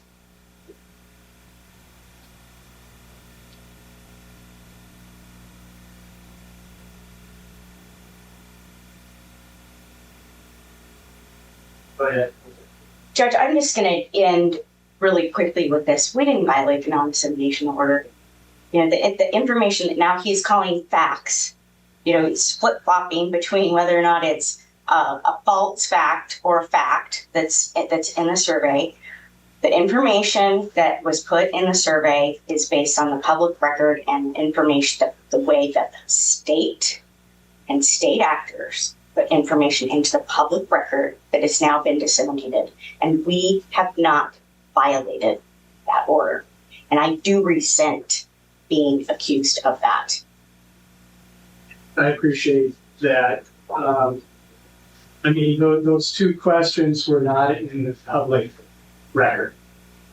Okay. They weren't. I mean, they came out, but that was not the court. I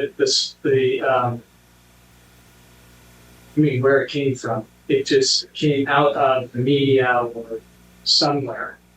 Who knows where it came from? But I don't think there's anything, not that I'm aware of, in the public record that said anything about that, about your client. So, I mean, here we are. I mean, that happened. It's kind of unfortunate. I totally understand the reason to have false information out there, but I mean, I have to just want to clear that up. The other questions, that's all from the public record. I don't question. But anybody tell if you can find somewhere in the public record that those claims were made, I'd like to see it. But I think both sides are looking at a different definition of what public record is. I've looked it up. It's the public record from the case. So that aside, I appreciate the testimony, the arguments from both sides. I think it's a challenging issue. It's something that I'm going to have to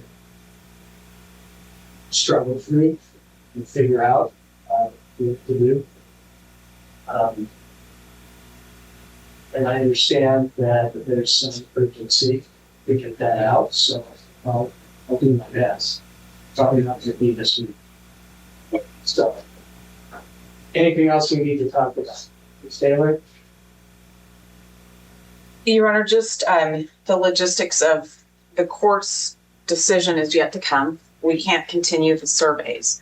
And we've got deadlines next week, midweek, for briefing and the motion for change of venue for May. So I'm wondering if we want to consider resetting that motion and that deadline now. I still want to keep the hearing on May 14th. We have a motion to compel already filed to be heard that day. So we could still use reserved court time to make some further advances in the case. But I'm concerned about being properly prepared for the change of venue, waiting for the decision, especially if we're allowed to continue with work. Sure. And I told you last week that I would give you more time. I won't be fair about it.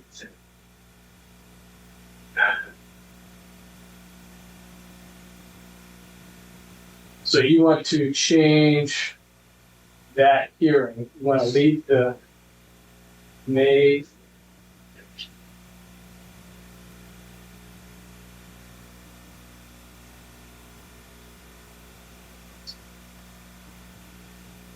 We're set on May 14 at 1:30. We have.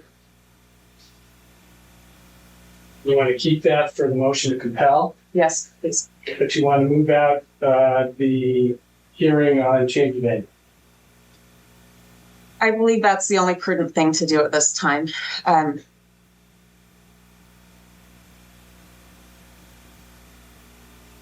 Yes, Judge, I think that we should, based on some availability of team members and experts, though, I think we're not ready, or we won't have the team available until the 4th week of June for all of the people that are necessary. You want to just wait and just talk to each other, just have a hearing again. Judge, I don't think we're going to have an agreement on the change of venue issue. If I thought we could come to an agreement on that, I'd say yes. Let's not set one. Let's talk. Oh no! I'm not suggesting that you would agree on agreement on change of venue. I just mean changing the hearing, the date. Your Honor, we would suggest the last week of June, and if the prosecutor's ready to weigh in on that and the court's ready, would prefer to get a date now. Okay. Mr. Thompson, what are your thoughts? Yeah, I think it would be appropriate to reset the dates, and really what's going to drive this in large part will be Your Honor's decision on what we've been talking about today. But I think it would be prudent for the court to vacate the hearing on a motion for change of venue and prepare to reset a briefing schedule and a hearing date on the motion for change of venue to a reasonable future time. Okay. To allow the parties to react to whatever the court's decision may be. And I don't want the court to feel pressured on the timing of this decision. I'd rather take the time to do it right than to rush things and just bollocks it all up. Well, I won't rush it, and I will feel the pressure. Appreciate that, Don. How about we set this for 1:30? We'll vacate the hearing on change of venue and reset it for January 27. That's a Thursday, which seems to be a good day for this generally, except today. What did I say? June. Sorry. Your Honor, It's a long day. June 27. I thought you said the end of June, right? June 27 is perfect. I am thinking, though, that we should maybe schedule for a full day. We estimated an hour for this, and we're well beyond that now, and we anticipate testimony.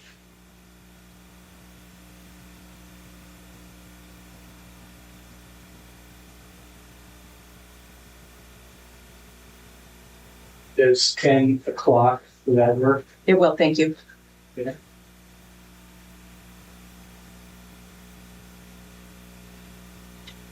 That work for you, Mr. Thompson?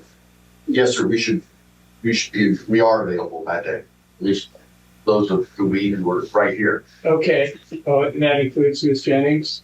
And hopefully Ms. Beatty and Mr. Well, I'm going to ask them next, and then I'm going to go to Ms. Massa. I'm good.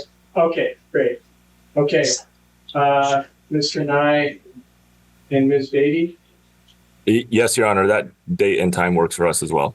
Okay, perfect. Okay, 10 o'clock, June 27.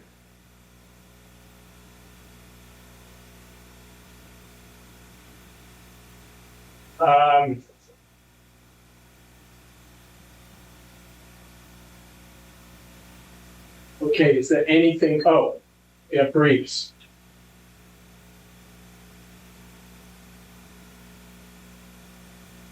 What do you think, Ms. Taylor? I mean, I know you can't know until I give you a decision. So, Your Honor, the briefing schedule that the court gave us was roughly about a month prior to the hearing. We could try that, but if the court's decision takes a while, and if we're allowed to finish our surveys, then we might have to have some time to do a supplemental. sure. I'll be flexible about that. Let's say, hypothetically, that we have more surveys, then we might even have to push it out.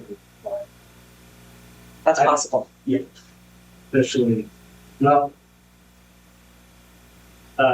yeah. Mr. Edelman, Dr. Edelman told me that, you don't necessarily, if you go to a larger population, that you have to have a percentage of it. It's just done with, I think, the magic of statistics.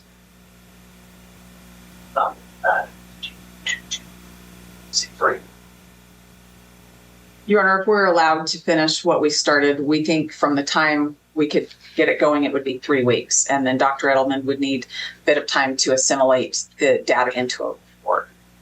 Do you think if all went well that you could have your briefs or whatever other information by May 31st?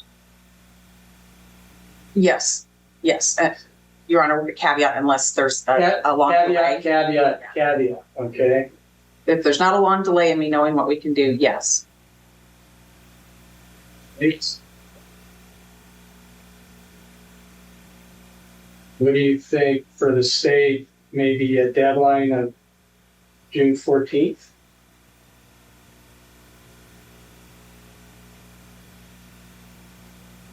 Actually, I think that Ms. Beatty is going to be handling those venue issues. So how about we ask her? Okay, Ms. Beatty? And Your Honor, Mr. Nye and I will both be handling that, but that works for us. Okay, fantastic. And then maybe a reply by June 20? You think? We can do that. Okay. That'll give you time to look at all that before the hearing on June 27th. All right. Thank you for your patience. Anything else? Then we have to talk about this one motion. You said we'll put it at the end of the case, and at the end of the day. Oh, the prosecutor's filing. Yes, I'll take a look at that with him before I leave the courtroom, Your Honor. All right. Go ahead. If the issues that I have, if they're redacted, then we'd have a stipulation. I'll just show them what I was talking about. Let's see if we can do that. You two can. Yes, sir. All that. Okay. Anything else then? Ms. Taylor? No, Your Honor. Thank you. Mr. Thompson? No, sir. Thank you. Okay. Thank you for everybody's endurance and have a good evening. That's the latest and the reaction from the judge regarding the survey the defense conducted with members of the public in the Bryan Kohberger case. Be sure to press subscribe so you don't miss any breaking updates on this case or any of the cases we follow for you right here at the Hidden Killers podcast and True Crime Today. I'm Tony Bruschi. Stay with us. This has been a special report from True Crime Today and the Hidden Killers podcast. Want to listen ad-free? Want advanced access to all of our interviews before anyone else? Become a True Crime Today Premium Plus subscriber on Apple Podcasts. You get every episode commercial-free. So you can binge on true crime until you can binge no more. Search True Crime Today Premium Plus on Apple Podcasts now, or go to our podcast page and sign up now. More of the Hidden Killers podcast next.